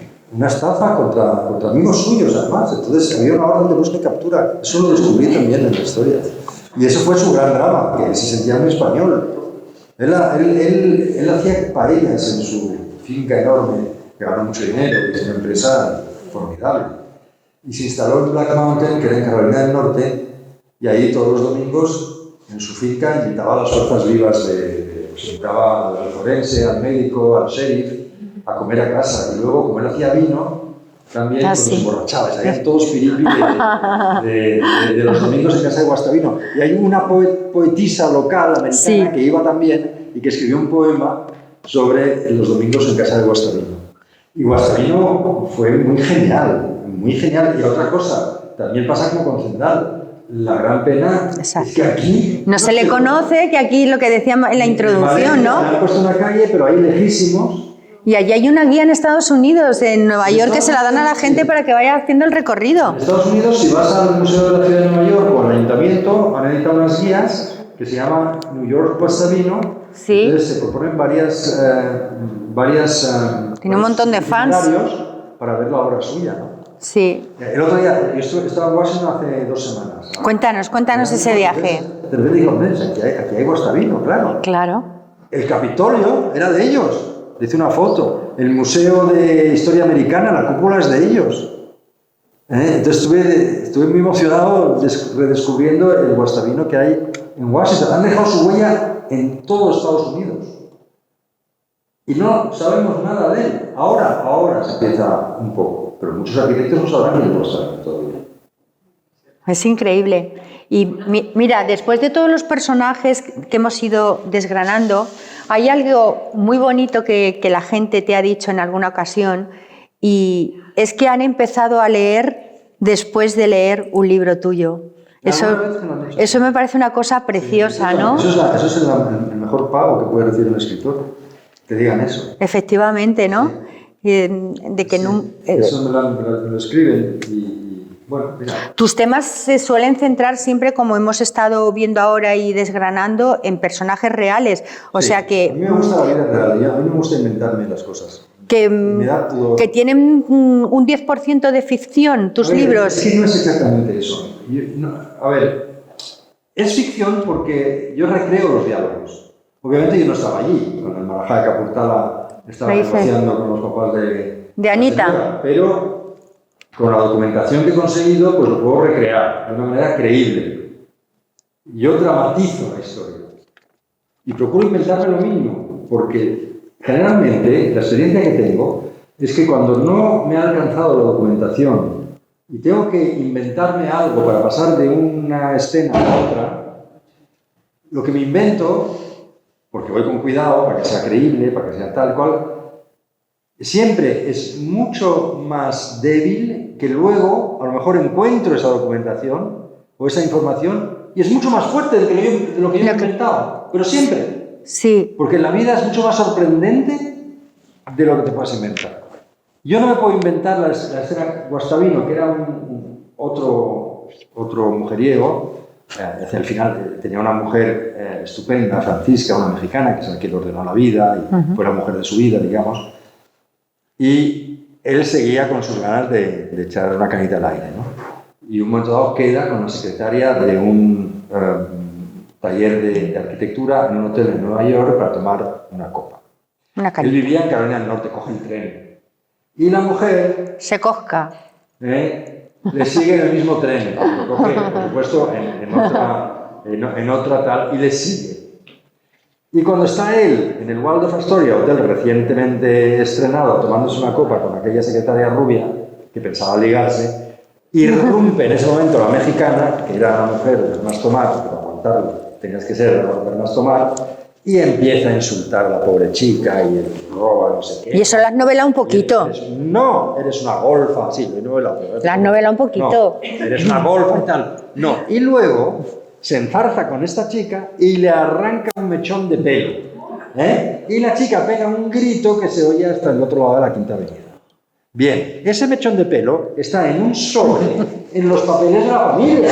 O sea que no me lo he inventado. Lo que sí he hecho es la escena. Yo claro. No sé si la llamó golfa o hija de la chingada. Estaba allí. Pero por ahí deberían de salir los tiros. Pero el mechón está. Pero el mechón está. Y os voy a contar más. Es el segundo mechón que me encuentro en una biblioteca. Por eso has ido aquí a Benavis, a ver si te encontrabas algún mechón por ahí también en la de... No, porque el primer mechón está en la Biblioteca Nacional de Río de Janeiro y es un mechón de pelo púbico del amante de Pedro I. Pedro I, que se llamaba Domitila de Castro. Claro, es que... Y que le había pedido en regalo un mechoncillo para tenerlo. Creo que lo ha sacado... Y está guardado allí. En un libro que presentamos que se llama Cachito, Cachito, Cachito mío. Eso si te lo inventas, no se lo cree nadie. Sí. ¿Me entiendes? Es la fuerza de escribir la vida tal y como es. A mí es lo que me gusta. ¿Para qué voy a inventarme historias con las Pero aquí podías haber encontrado la biblioteca, estuvo Boris Johnson hace poco aquí, sí, aquí en la casita esta que se ve desde aquí que es Torre Trasmore, pues igual había un pelito también de él o algo, ¿no? En la... Sí, seguro que lo colecciona, el Marqués de Bradomín. Claro, es que, mira, tenemos precisamente el día 19 un encuentro con Miguel Ángel Ordóñez, que ha escrito el libro Cachito, Cachito, Cachito mío, que ha ido recogiendo, habla en ese libro del pelo púbico de Rasputín el pene y tal, o sea, de los distintos vestigios que han ido creando y de algún personaje de Marbella también. Sí, o sea lo que quiero decir es que esa escena de arrancar un mechón de pelo, no me la podría inventar porque me parece que esto es increíble, es forzado. Sí. Pero si me ocurre. Ocurrió, ahí está el mechón. Entonces... ¿Sabes? La fuerza de la vida está ahí, es lo que me gusta contar. Y de todos esos personajes que, bueno, es como preguntarle a un papá, ¿a quién quieres más, a papá o a mamá? No. Pero ¿Qué personajes es que todos te han...? Con todos mis libros me lo he pasado bien, porque yo tardo mucho en escribir un libro, porque como reconstruyo la realidad, es un trabajo de historiador un poco también, es muy meticuloso. A veces se parece más a un tapiz que a una historia lineal. Es poner esta piececita, encontrarlas, hasta que todo case. Entonces, cada libro mío está vinculado a 2 o 3 años de mi vida en que me lo he solido pasar bastante bien, Pues he conocido a gente, he entrevistado a gente, me he metido en otro mundo, he estado en la India a lo mejor 2 años, he estado en Brasil otros 2 años. Entonces, no me gusta más una época que la otra. Son momentos distintos de mi vida y en todos los he disfrutado muchísimo. Por eso me cuesta mucho decir... Pero ¿tendrás especial cariñín a algún personaje más que a otro? A ver, me ha sido más fácil escribir El imperio eres tú y el más difícil ha sido A flor de piel. ¿Ah, sí? Sí, me ha costado mucho. ¿Por qué? Volvemos a lo de siempre. Porque en A flor de piel, que es una historia de principios del siglo XIX, había muy poco material personal. Había mucha cosa oficial, porque el Imperio Español era una maquinaria administrativa que funcionaba muy bien, por eso pudo, durante más de 300 años, mantener el equilibrio entre poblaciones, etnias y grupos humanos tan distintos como los que poblaban España hasta Filipinas, pasando por toda América, pero no había nada personal. O sea, yo pude saber que en el barco María Pita, que salió el 3 de noviembre de 1803 con 22 niños huérfanos a bordo, tenía el nombre de los pasajeros, el nombre de los tripulantes, el carácter de cada tripulante, también venía, el peso del barco, el lastre, todo. Pero muy nada minucioso. personal. Pero no había una carta que se había dado a su madre o a su familia. Eso es lo que me faltaba. Entonces, eso me costó mucho. En cambio, en el libro, en los otros libros, en el libro de Anita Delgado, había mucha documentación buenísima. Claro. Porque es una historia también más reciente en el tiempo. Entonces había muchísimo. Eso en Inglaterra conseguí todo. Con Guastavino he conseguido las cartas. Sin las cartas de la familia yo no hubiera podido escribir este libro. Yo no me quería inventar un personaje por inventarme. Es que me da como mal rollo, no sé. Teniéndolo ahí... Y de hecho tuve que parar la escritura del libro hasta conseguir luego documentación, ¿no? Y cuando conseguí las cartas de la familia, es que aquí estaba todo. Ahí aparece el lío con la amante, con la criada, aparece el hijo, los hijos de la otra, el follón el acreedor, acabas descubriendo por qué no viene a España. Las cartas era una oportunidad formidable de escribir sobre la gente, porque las cartas son una ventana abierta al alma de la gente. Y el problema que yo el problema que me planteaba cuando estaba escribiendo este libro es qué van a hacer los historiadores del futuro para contar nuestra historia. Claro, que ahora no hay... nadie escribe cartas. Está todo guardado en correos electrónicos. Estos se tendrán que hacer expertos en informática, pero en varios sistemas informáticos para poder rastrear emails. Claro. Pero es que tampoco en los emails cuentas las cosas como se contaban en las cartas. No. Porque un email es rápido. Es muy frío. Y es frío y rápido y concreto. Pero las cartas, como tardaban 4 semanas en llegar o 5 y la contestación otras 5, era una oportunidad única de contar muchas cosas. Entonces aprovechabas el tiempo al máximo y contabas todo lo que podías. Claro, el historiador del futuro no va a tener ese arma para contar nuestra vida. Va a tener que ser, te digo, un loco de estos de informática, porque eso no apetece nada. Es que todo lo que es papel se está arrinconando, parece, ¿no? Todas las cartas de Anita Delgado, todas las cartas de los ingleses que se escribían entre ellos y tal, todo eso es formidable, es un material maravilloso. Yo creo que los historiadores acaban con la revolución digital. Totalmente. Va a ser muy difícil. Javier, ¿cómo es tu método de escribir? ¿Te levantas? ¿Tienes un...? Sí, me levanto porque es tumbado, no. Bueno, también, oye, que ahora yo empiezo... El arma de un artículo lo empiezo tumbada por la mañana. Sí. Y es verdad que hay gente que escribe de noche con un porro así de grande o copa. Yo no puedo, no. Pero tu modus operandi, ¿cómo es? Yo me despierto a las 7 y las primeras 3 horas son las más creativas porque son donde estoy más descansado. Y a medida que pasa el día me voy cansando. Y por la tarde generalmente suelo corregir lo que escribo por la mañana. Yo escribo 4 horas por la mañana y 4 por la tarde. Cuando estoy escribiendo, que no siempre estoy escribiendo. Porque la parte de mi trabajo se divide en 3 etapas. La documentación, que tarda mínimo 1 año. La escritura, que tarda mínimo 1 año. Y la promoción, que tarda mínimo 1 año. Pero son 3 etapas muy diferenciadas y cada una hay que dedicarse a fondo. Porque salen 70.000 libros, se publican ahora en España, como no des un poco de llames la atención, porque es una pasa inadvertido, claro. No te mueves, no vas a... Sí. ¿sabes? Si no conoces a gente que te invita a sitios. Gracias, Ayuntamiento de Benavis, que no hubiera sido posible. Gracias, un aplauso a Verónica, le tenemos que dar desde aquí. A la concejala María Ángel la tenemos con COVID en casa y no ha podido estar, pero ella es su mano derecha y ha hecho todo lo posible para que hoy también estés Entonces, aquí. Una vez que estás escribiendo, ya cuando vas a terminar la documentación, que por mí es la parte que más me gusta porque estás en contacto con la gente, hablas, tienes una vida más o menos común de los mortales, lo que pasa al cine, el fin de semana te llevas al niño donde sea, ya entras en otra etapa que es la escritura y ahí ya tienes que ser una vida muy monjil y una autodisciplina muy grande porque no te sale. ¿Y si te bloqueas? Una novela es un ejercicio de concentración intensa en un periodo de tiempo muy dilatado. Y por eso es agotador también. ¿Y qué haces cuando te bloqueas? Me bloqueo constantemente. Es que si me dejo, no hago nada. O sea, yo recuerdo que los bloqueos, cuando vivía ahí en el pueblo, en Ibiza y tal, de repente se te ocurre, mira, hay que cambiar los cordones.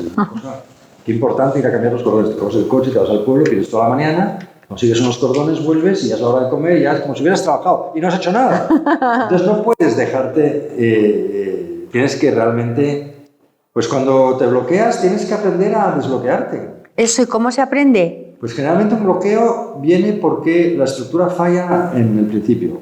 Por eso el principio es tan importante. Por eso es lo más difícil, lo que más angustia produce y lo que más cuesta. Las primeras 50 páginas de un libro, para mí, es pura tortura.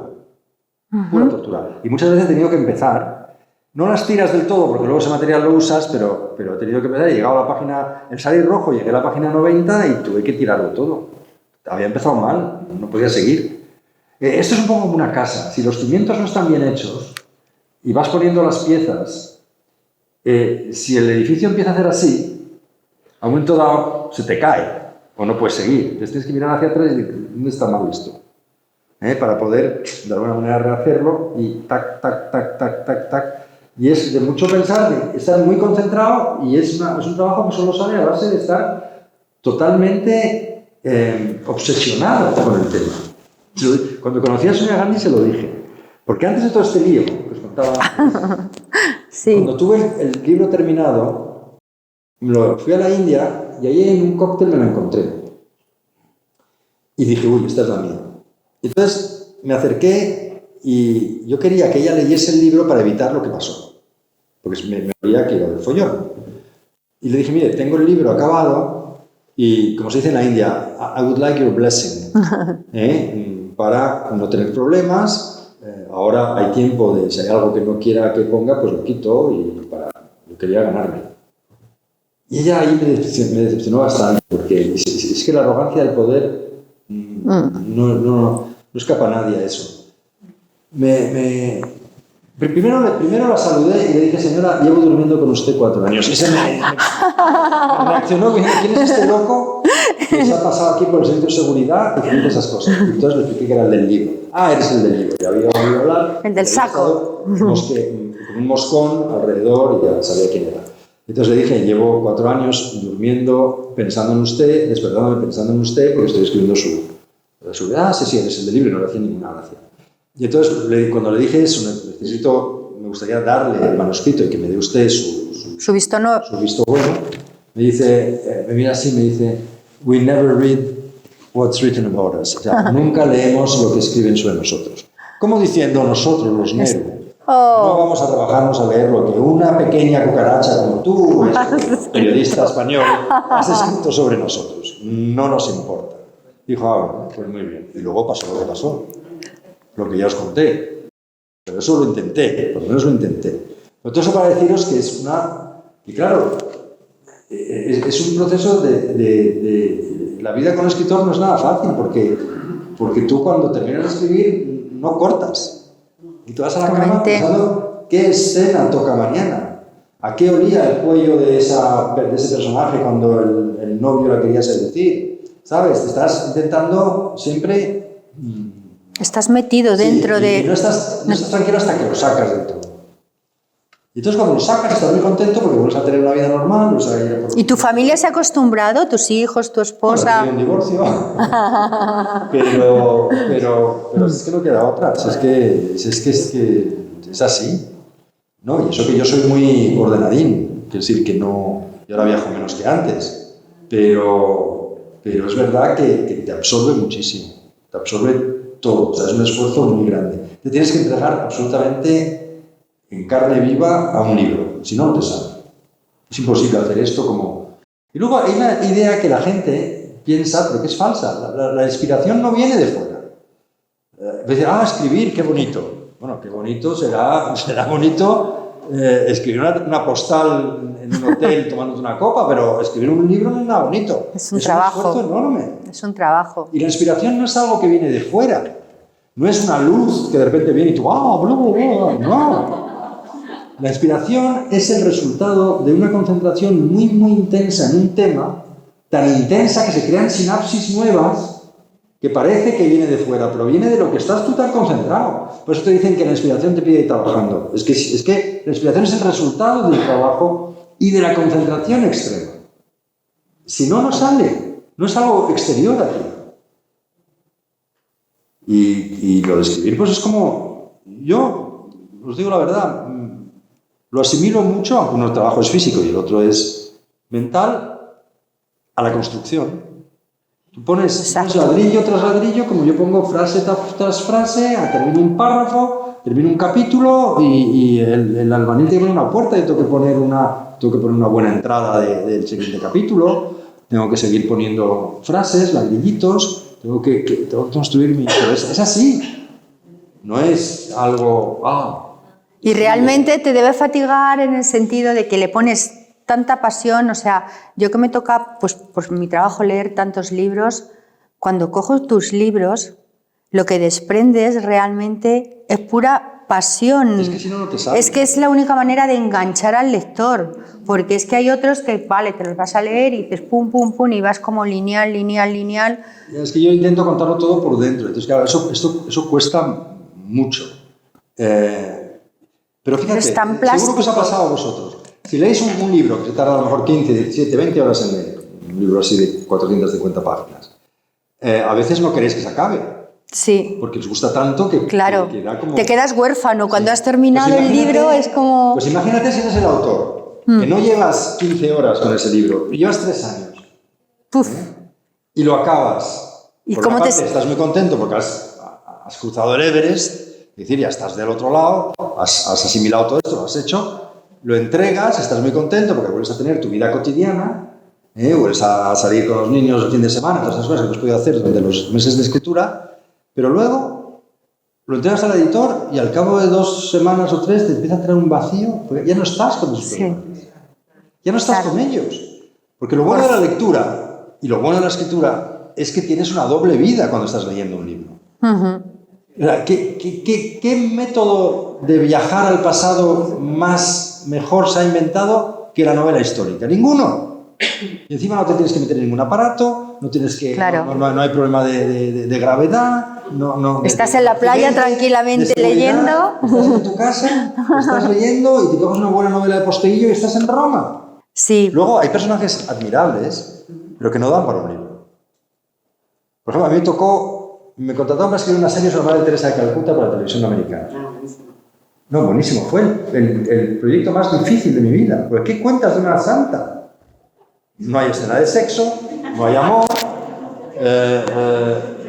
Es muy difícil. No te vas a inventar una escena tórrida contra la Madre Teresa y el Dalai Lama, tampoco cuela. Entonces es muy difícil, porque es ella enfrentándose a la sociedad. Pues para eso, para recoger a los muertos, para dar cobijo a los niños.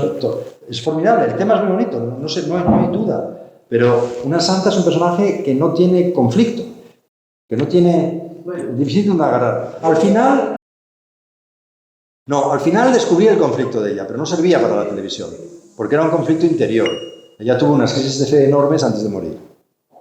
Un psiquiatra diría que tuvo depresión.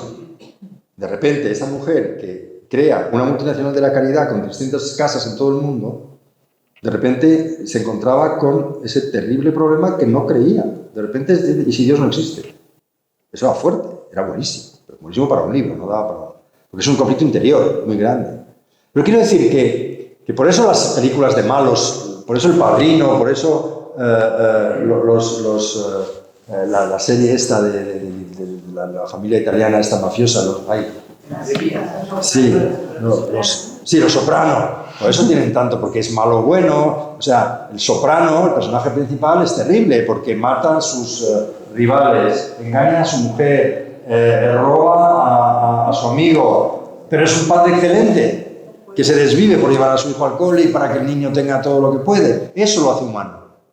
Lo que nos hace humanos son nuestras contradicciones, nuestras imperfecciones. Mucho más que nadie perfecto es humano, no existe. Pero bueno, ahí no estamos Y yo te quería preguntar... No, sí, a lo mejor es más... Sí, ahora doy paso para que pregunten, pero mi última pregunta iba en el estado en que está ese libro que vamos a ver. No sabes, es que da muy mala suerte hablar de lo que estás haciendo. No puedo decirlo. ¿Pero le queda mucho? Sí, más de lo que me gustaría, sí. A ver, están escritos 150 páginas y yo creo que va a tener 450. Y por mucho que me diga que he escrito la mitad, no he escrito la mitad. No. Pero bueno... ¿Y ha tenido que ver este viaje que has estado en Estados Unidos para...? Sí, he entrevistado a los personajes. Eso es historia viva lo que he hecho. Este libro que estoy haciendo... Es que también cada libro yo quiero hacer una cosa nueva, no quiero hacer siempre lo mismo. Porque me han pedido hacer historias de mitad de lado constantemente. Y he hecho una, no puedo hacer más. De pobre niña pobre que se enamora de ricachón. Vale, he hecho una. Y ya funciona muy bien, estoy encantado, pero no... Para mí cada libro, porque me entrego tanto... Tiene que ser algo que de verdad me estimule y me interese. Yo voy a convivir 3 años con estos personajes. Y ya me pueden caer bien, porque o interesar, porque si no es un horror. Sería un horror estar con personajes que no... Entonces, son historias... Y este libro que estoy haciendo ahora es el primero que hago de historia directa. Es todo en base a entrevistas. No he pasado por una biblioteca, nada. No es investigación histórica. Esto es actual y directo. O sea, ¿va a ser más periodístico? No. Si podemos... Bueno, sí, no, porque es una reconstrucción de lo que ha pasado, pero ha pasado hace poco y lo estoy grabando todo. O sea, es otra cosa, pero a ver cómo sale, porque tampoco, cuando hice este libro, y lo escribí en primera persona, es la primera vez que escribo en primera persona. Lo había intentado varias veces y no me había salido. No sé por qué, y de repente aquí ha salido. Yo creo que es más íntimo este libro que los demás. Es más íntimo. La primera persona es más literaria. Llega más... Efectivamente. Y para el tema ese, que era un hijo que quiere entender a su padre y entenderse a sí mismo, le pegaba más en la primera persona. Pues ahí estaremos expectantes al próximo libro que te traeremos a que evidentemente lo presentes. Y sí, venga, preguntitas. Elena. Yo tenía preguntas. Ha sido una delicia escucharte. Muchas gracias, Elena. De verdad, un placer. ¿Cuánto tiempo has estado en la India? No he ido mucho. Ella nació allí. Yo soy india, para los indios. ¿Sí? En el Yusoli. Sí. ¿Ah, sí? Ah, ¿tú? Pero hace muchos años. No, hace muchos años tampoco me lo creo. Estaba su padre de diplomático allí. Los 3 primeros. Luego volví más adelante, pero porque me gustaba y para hacer formaciones de profe de yoga que hice allí. Pero bueno. A los ashram. Me sigue encantando la comida, por ejemplo. A veces me sale el acentillo en inglés. Yo voy mucho, ahora he ido menos por la pandemia, pero voy más una vez al año. La verdad es que ahora voy a hacer otras cosas, voy al tratamiento ayurvédico, es como ir a la Businger, pero te sale más barato. Y encima masajes a 4 y 6 manos, durante 1 hora y media por la mañana y otra hora por la tarde. Panchakarma, eso, voy a hacer Panchakarma. Y voy, conozco gente y he seguido muy de cerca la clínica que fundamos en Bhopal. Hay una parte que no he hablado de mi trabajo que sí me gustaría hablarlo, y es, yo quizás la vez que más agradecido estuve, la experiencia más gratificante que tuve con mi trabajo es cuando terminamos el libro de Bhopal, que había contado una historia terrible. El libro tuvo mucho éxito y con ese dinero pensamos que era lógico que parte de este dinero se revirtiese a las víctimas, a las que nos habían contado sus historias, ¿no? Entonces financiamos una clínica en Bhopal para las víctimas del gas, el envenenamiento del gas.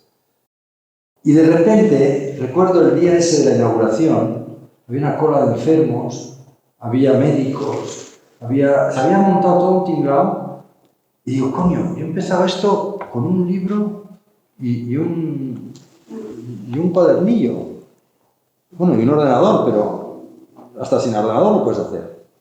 Y de repente ver que tu trabajo tiene una repercusión directa y concreta en la vida realidad, en la realidad de la gente, eso me dije, coño, pues esto de escribir sirve de algo. No solo sirve para entretener a la gente pudiente, sino que encima, en ocasiones como esta, puede servir para transformar la realidad de la gente de la cual has contado tú la historia. Esa experiencia se me quedó grabada y procuro, no siempre lo consigo, pero a veces procuro que en mis libros me digo, bueno, ya que voy a pasar 3 años en una historia, y la vida tampoco es tan larga, por lo menos que sirva de algo. Si encima que haces ese esfuerzo puedes no solo despertar la conciencia de la gente, sino que de alguna manera eso se transforme en algo práctico, pues mira, tanto mejor, ¿no? Es otra dimensión de escribir que se menciona poco, porque se supone que no hay que escribir, la literatura es descomprometida, no sé, todas estas cosas que dice la gente, pero en el fondo nada de eso cuenta, lo que cuenta es la experiencia vital que tú tienes con tu libro, ¿no? Y lo que puedes llegar a transformar o la percepción de la realidad que se tiene o la realidad misma, como en el caso de Bhopal. Y hoy en día esa clínica sigue funcionando. Y el que la lleva es Satyo, es un personaje del libro, es un tipo formidable, muy gandhiano, es la gente que da a la India, que lo da todo para la causa, lleva ahí con las víctimas de Bhopal desde el año 84 y voy a verle todos los años. Entonces es una excusa para ir a la India y mantener los contactos. Luego siempre hay historias en la India formidables, es que es un país increíble. De hecho, quien empieza a sacarlo del olvido es Jackie Kennedy, cuando encabeza la campaña para evitar que se destruyese Pennsylvania Station, la original. La original había sido obra de Guastavino y era una maravilla, la llamaban la Catedral del Transporte. Era todo de hierro forjado y de cristal, era una belleza. Si lo veis en Google, la antigua Penn Station era maravillosa. Entonces hubo toda una gran sección de la sociedad norteamericana, de neoyorquina, que se opuso. Y la que encabezaba esto fue Jackie Kennedy. Entonces, al interesarse de nuevo por Pennsylvania Station, ¿quién ha hecho esto? Y ahí empezó a salir Guastavino. Y ahí fue cuando empezaron los arquitectos norteamericanos a sacarle del olvido. Y hoy es más famoso allí que aquí. Bueno, aquí cero. Le contrataron a Guastavino, hijo, para hacer esto, porque era el principio del metro. Entonces tenían miedo que a la gente le daba miedo meterse bajo tierra así. Entonces se trataba de hacer una estación de lujo que tranquilizase a la gente. Entonces hizo una bombonera a base de cristaleras, de bronces, de cerámica, de azulejos, que es una belleza. Y ahora se visita, ahora es un objeto de atracción turística. Es que las cartas, yo siempre he ido muy escéptico, porque muchas veces encuentras cartas y primero tienes varias dificultades. La primera, que no puedes leerlas. Y tienes que contratar a gente, hay gente especializada en interpretar esa carta. Porque la caligrafía cambia, además cambia según los siglos y según partes del siglo. No es lo mismo la caligrafía de la segunda parte del siglo XVIII que la de la segunda parte del siglo XIX. Y hay gente especializada en eso, tienes que buscarlo para que te ayude a leer la carta. Pero generalmente las cartas para mí, cuando las he encontrado, ha sido una sorpresa. Porque no me lo esperaba. Porque te puedes esperar a encontrar cartas, pero muchas cartas no dicen nada. Pero cartas que digan algo. A mí mi experiencia con Guastavino fue... A veces piensas que la vida tiene esas cosas mágicas, porque yo tuve que dejar el proyecto de Guastavino porque no encontraba suficiente documentación de lo personal. Y entonces me encuentro de casualidad en Madrid con Amparo Donderis Guastavino, que es la archivera de Sigüenza, que me dice... Mira, yo no tengo ya ninguna documentación que darte, porque lo que yo sé ya lo sabes tú, pero un primo mío de la rama norteamericana de Guastavino acaba de heredar de su madre unas cartas de la familia. ponte en contacto con él y mira a ver si... Y es lo que hice. Pues claro, cuando me lo dijo, bueno, vale, puse unas cartas de la familia a ver qué habrá ahí. No te crees que vas a encontrar nada. Pero bueno, fui a verle, fui a Estados Unidos, quedé con él, no me quería dejar las cartas, pensaba que tenía ahí un tesoro, tuve que negociar que me las dejase ver, un precio, pero yo digo, bueno, si las veo y no hay nada, no voy a... Entonces dijo, déjamelas ver y si me interesa... Sin pagar. Hago unas fotocopias y ya te pago, me las llevo todas. Oye, y la primera carta que lee es la carta de Paulina Roig, que era la criada de Guastavino, que le escribe a Guastavino, está en la reproducción en el libro, sí. Por favor, no me apartes del hijo de mis entrañas, no me separes de Rafaelito porque no podría vivir sin él. Claro, es que ya de repente, eso es como si te iluminan la cabeza, es como si te encienden una bombilla así en el cerebro, ¡bum! De repente digo, claro, es que el hijo era el hijo de la criada, Rafaelito, por eso se lo llevó, porque qué madre en su sano juicio hubiera dejado que el niño pequeño se fuera con el padre a Estados Unidos mientras que ella se fue con los mayores a Argentina. No tenía sentido. De repente esa carta, ese párrafo, le daba sentido a toda la historia personal de Guastavino. Y era solo la primera carta. Entonces, eso pasa muy pocas veces. A mí me pasa una o dos veces en la vida. Pero cuando pasa, el sentimiento de felicidad y digo, ahora tengo el libro. Ya está, ahora tengo el libro. Antes no lo tenía. Y ahora lo tengo. Porque esas cartas contaron la historia de toda la familia. Volvemos a lo de antes, no sé qué harán en el futuro con nosotros, pero desde luego todavía podemos escribir del pasado. Pues eso es difícil, hay una parte de intuición. Es un poco como cuando creyendo en ellas. Tienes un flechazo con una chica, ¿por qué con esta y no con otra? Tienes un flechazo. ¿Sabes? Hay muchas chicas guapas o no guapas, no tienes con una. ¿Y por qué no es la vecina? Es un poco para aquí pasa, hay un poco de eso. Pero también hay una costumbre, yo busco ya historias, primero que no hayan sido ya contadas, por eso mis personajes son un poco... No voy a ponerme a contar una historia de la cual ya hay 10 libros sobre ella. ¿Qué puedo aportar nuevo? A menos que encuentre algún documento que me permita volver a contar esa historia desde otra óptica, aportando algo nuevo. Pero rara vez ocurre eso. Entonces yo busco una historia primero que tenga un buen final. Si no hay un buen final, yo no me atrevo. El otro día con Carmen Posadas estábamos en un encuentro así y ella me dice, no, que ella empieza un libro sin saber el final. Yo no, a mí eso me daría vértigo. Yo necesito saber cuál es el final y tener un buen final, porque no se trata de pasear al lector durante 15 horas para luego decepcionarle. Que pasa muchas veces. Claro, que pasa muchas veces. Entonces el final es para mí fundamental, importantísimo.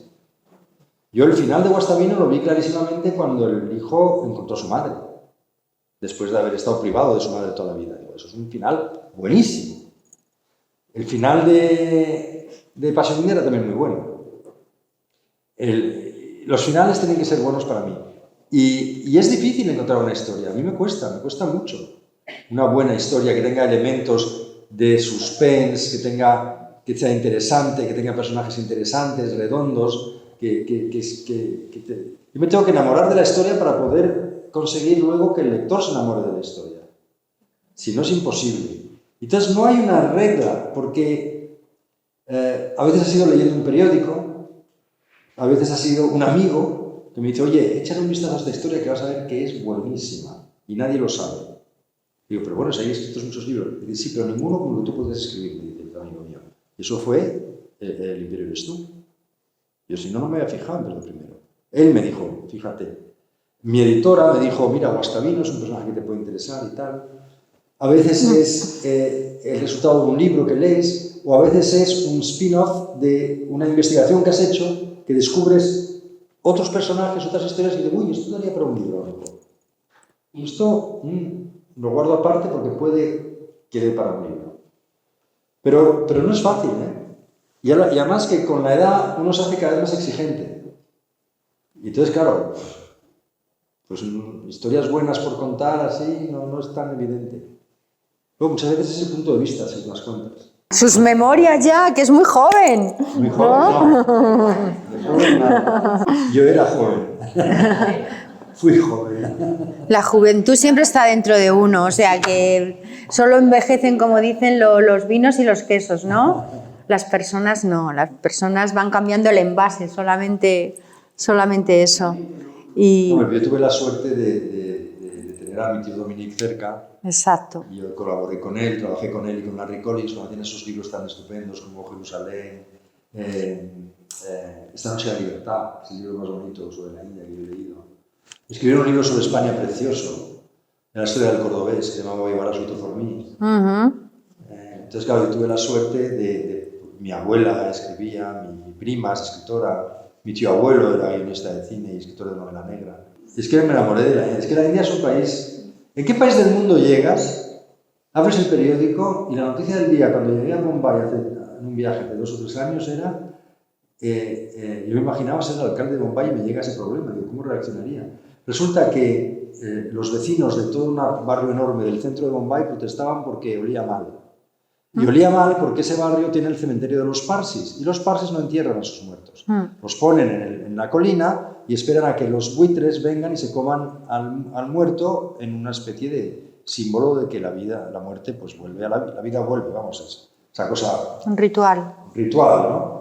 Pero ¿qué pasa? Que con la contaminación atmosférica, porque cada vez hay más tráfico en Bombay, la población de buitres disminuye. Se mueren los buitres. Entonces no hay bastante buitre para tanto muerto. Entonces los muertos se pudren en el centro de la ciudad y el olor es espantoso. Entonces yo leo eso y claro, me fascina. Digo, va a tener que ir tu cuñado con los buitres. Si soy el alcalde de Bombay y me llega este problema, ¿qué hago? ¿Cómo lo soluciono? ¿Cómo lo soluciono? ¿Cómo les digo a los parsis que los entierren o que los lleven fuera? ¿No? ¿Qué haces con eso? Es que la India es así, es todo surrealista, la verdad. Es un mundo, es un universo y es muy interesante. Me han quedado libros por hacer de la India. Yo quiero hacer algo más de la India. Históricos y no tan históricos también. Pero bueno, lo de mi familia la verdad es que ha sido un caldo de cultivo que me ha sido muy útil, porque nosotros cuando éramos pequeños pues hablábamos de una buena historia, y luego entre nosotros hemos sido muy salvajes. Cuando Dominique me daba un libro, o mi prima Alexandra, yo se lo daba a ella, y vamos con cuchillo, esto es muy largo, este personaje es bastante bueno, este porque es así. Y luego está mi abuela era la que yo creo que nos hizo a todos escritores. Ella le hubiera gustado ser escritora, y escribió toda su vida, escribía muy bien, pero escribía un diario. Fue mujer de diplomático y bueno, fue de todo. ¿La mamá de tu mamá? Sí, y la mamá de mi mamá vivió en España con nosotros cuando éramos pequeños y luego cuando murió mi abuelo se fue a Francia y se puso a escribir una novela. Y entonces, bueno, la abuela escribe una novela porque está sola en Francia, aburrida, tenía 77 años, pues perfecto. Y entonces donde nos empieza a sorprender es que consigue editarla. Digo, joder, la abuela consigue editar su novela. Oye, y al cabo de 2 meses, ¡pum!, le dan un premio a la novela. ¿Perdona? La abuela. Le han dado el prix de la Société des Gens de Lettres en París. Y entonces, un día, va a la estación de tren de Lyon, porque iba a casa de Dominique, que me invitaba para el al viejo San unos Juan. días en verano. No, en París. Y como todos los autores, pues va a ver al kiosco de la estación a ver dónde está su libro. El libro que había escrito se llamaba Un esposo exigente y era la historia de una monja, ya muy católica ella, de una monja enfermera en Madrid, de sus años de Madrid, que un día le viene un paciente tetrapléjico y lo ayuda a revivir y en el proceso se enamora del paciente, pero claro, como es monja, pues... Bueno, intensa. Al final el conflicto era muy duro y al final elige seguir siendo monja, elige Dios. Y Dios es el esposo exigente en su libro. Entonces está ella buscando su libro en la estación de Lyon de París y a ver dónde está, y no lo ve, y va con su sombrero y tal, ella muy francesa. Entonces le pregunta al kiosquero y dice, oiga, ¿no ha visto usted un libro que se llama El esposo exigente que acaba de salir? Decía, tiene el premio de tal. Y el librero le dice, sí, lo tengo, lo he recibido. Mire usted aquí detrás, arriba, está seguro ahí. Entonces va mi abuela y ve ahí y empieza a ver las bragas de fulanita, garganta profunda, un esposo exigente, las calentorras de no sé qué. Y entonces casi le da un ictus, un infarto, y va al kiosquero y dice, pero ¿cómo se le ocurre a usted poner mi libro en la sección porno? Y el kiosquero, muy parisino, él dice, señora, con ese título, ¿dónde quiere que lo ponga? ¡Qué bueno! Entonces, a mi pobre abuela le hemos tomado el pelo, pues imaginaos cómo. Hasta el final de sus días. pero a ella le encantaba lo de hacer una novela. Luego escribió una segunda novela, además la publicó en español también, y luego cuando estaba a punto de escribir la tercera, yo estaba viviendo en Los Ángeles y recibí una carta de ella, que fue la última carta que recibí. Estaba encantada porque tenía tema, pensaba que iba a ser un gran éxito, unos personajes buenísimos, estaba muy y se murió. Entonces ahí me di cuenta de lo que es realmente la vejez, que es que ella tenía la cabeza perfecta. Inconclusa quedó. Tenía la cabeza perfecta y un entusiasmo de treintañera. Claro. De veinteañera, te digo. Claro, es que Pero en un cuerpo que ya... no tiene nada que ver el envase se deteriora, pero es que el espíritu está ahí. Sí. Le daría hasta coraje morirse. ¿Eh? Hasta coraje le dio morirse. Con coraje seguro, porque ya no haber publicado el libro. Claro, con ese caldo de cultivo, pues así nos ha salido el nieto, ¿no? No, pero es verdad. ¿De casta le viene al galgo? Y yo cuando leo las cosas de mi abuela, te escribía muy bien. El diario que hizo de sus años en Estados Unidos después de vivir la guerra en Francia era buenísimo. Nunca lo publicó, pero bueno, eso a lo mejor da para luego hacer un libro, no sé. Claro, por eso has tenido tú también esa influencia francesa, sí, ¿no? Que se nota muchísimo en tus libros. ¿Tú crees que no? Sí, sí, bueno, es que a mí me encanta, yo soy muy chauvinista, o sea, yo también estudié en el liceo francés y igual que todo el tema inglés le tengo como, incluso al idioma lo hablo fatal, o sea, necesito intérprete para todo porque le cogí, no sé, no me hace mucha gracia el rollito inglés, pues sí soy muy afrancesada. Mi madre era muy francesa, pero le gustaba mucho lo español. Mi madre se enamoró de la vida en Madrid, se enamoró de España, por eso vino y se quedó. Le gustaba el flamenco, le gustaba Antonio, el bailarín. El bailarín, que tiene una historia preciosa aquí en Marbella con su casa, la piscina que tenía Antonio, sí, tenía un dibujo de Picasso en el...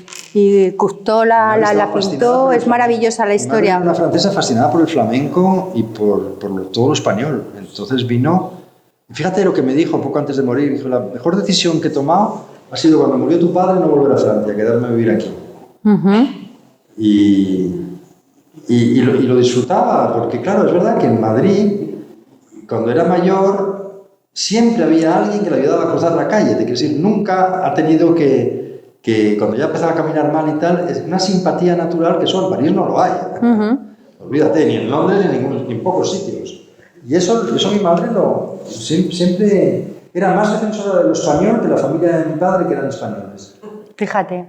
Pues mira, muchos personajes de eso los ha dibujado Jorge Lemos, que escribió el libro de Puerto Banús y realmente ha hecho un libro precioso también, rescatando a todos los personajes de la Marbella Dorada, ¿verdad, Jorge? Entonces, ¿no?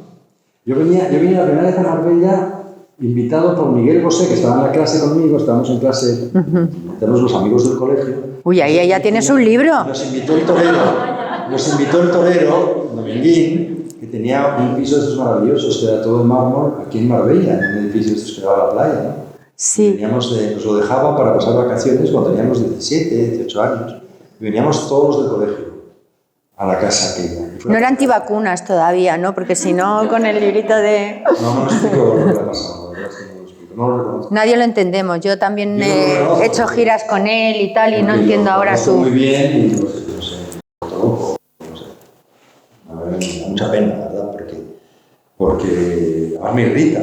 Porque no lo reconozco, está loco. Sí, alguien que se ha criado con los pinceles de Picasso, este toque tan divertido, y además siempre tan inteligente, porque a mí, Miguel... Ya, lo que dice ahora es muy inteligente. Pero yo creo que ha sido la cocaína que le ha devastado el cerebro, o sea, sí, porque te digo que he hecho giras con él y eso era ya una pasada. No lo sé, a mí me da pena y me irrita, pero bueno. Es así. Pero bueno, que hablábamos de esos personajes que Jorge en el libro trataba. Y es que han venido, ya te digo, desde Elena, escritora, Carolina, que te ha preguntado, mira, Encuentros con la Cultura lleva ya 8 años, pero arranqué haciendo, dije, cuando llegué aquí a Marbella, hay que rescatar un trocito de la cultura y tal, y empecé con autores locales. Y el primer libro que hice fue el de Carolina, que se llamaba El río, que cogió 3 historias, un librito finito que lo autoeditó ella,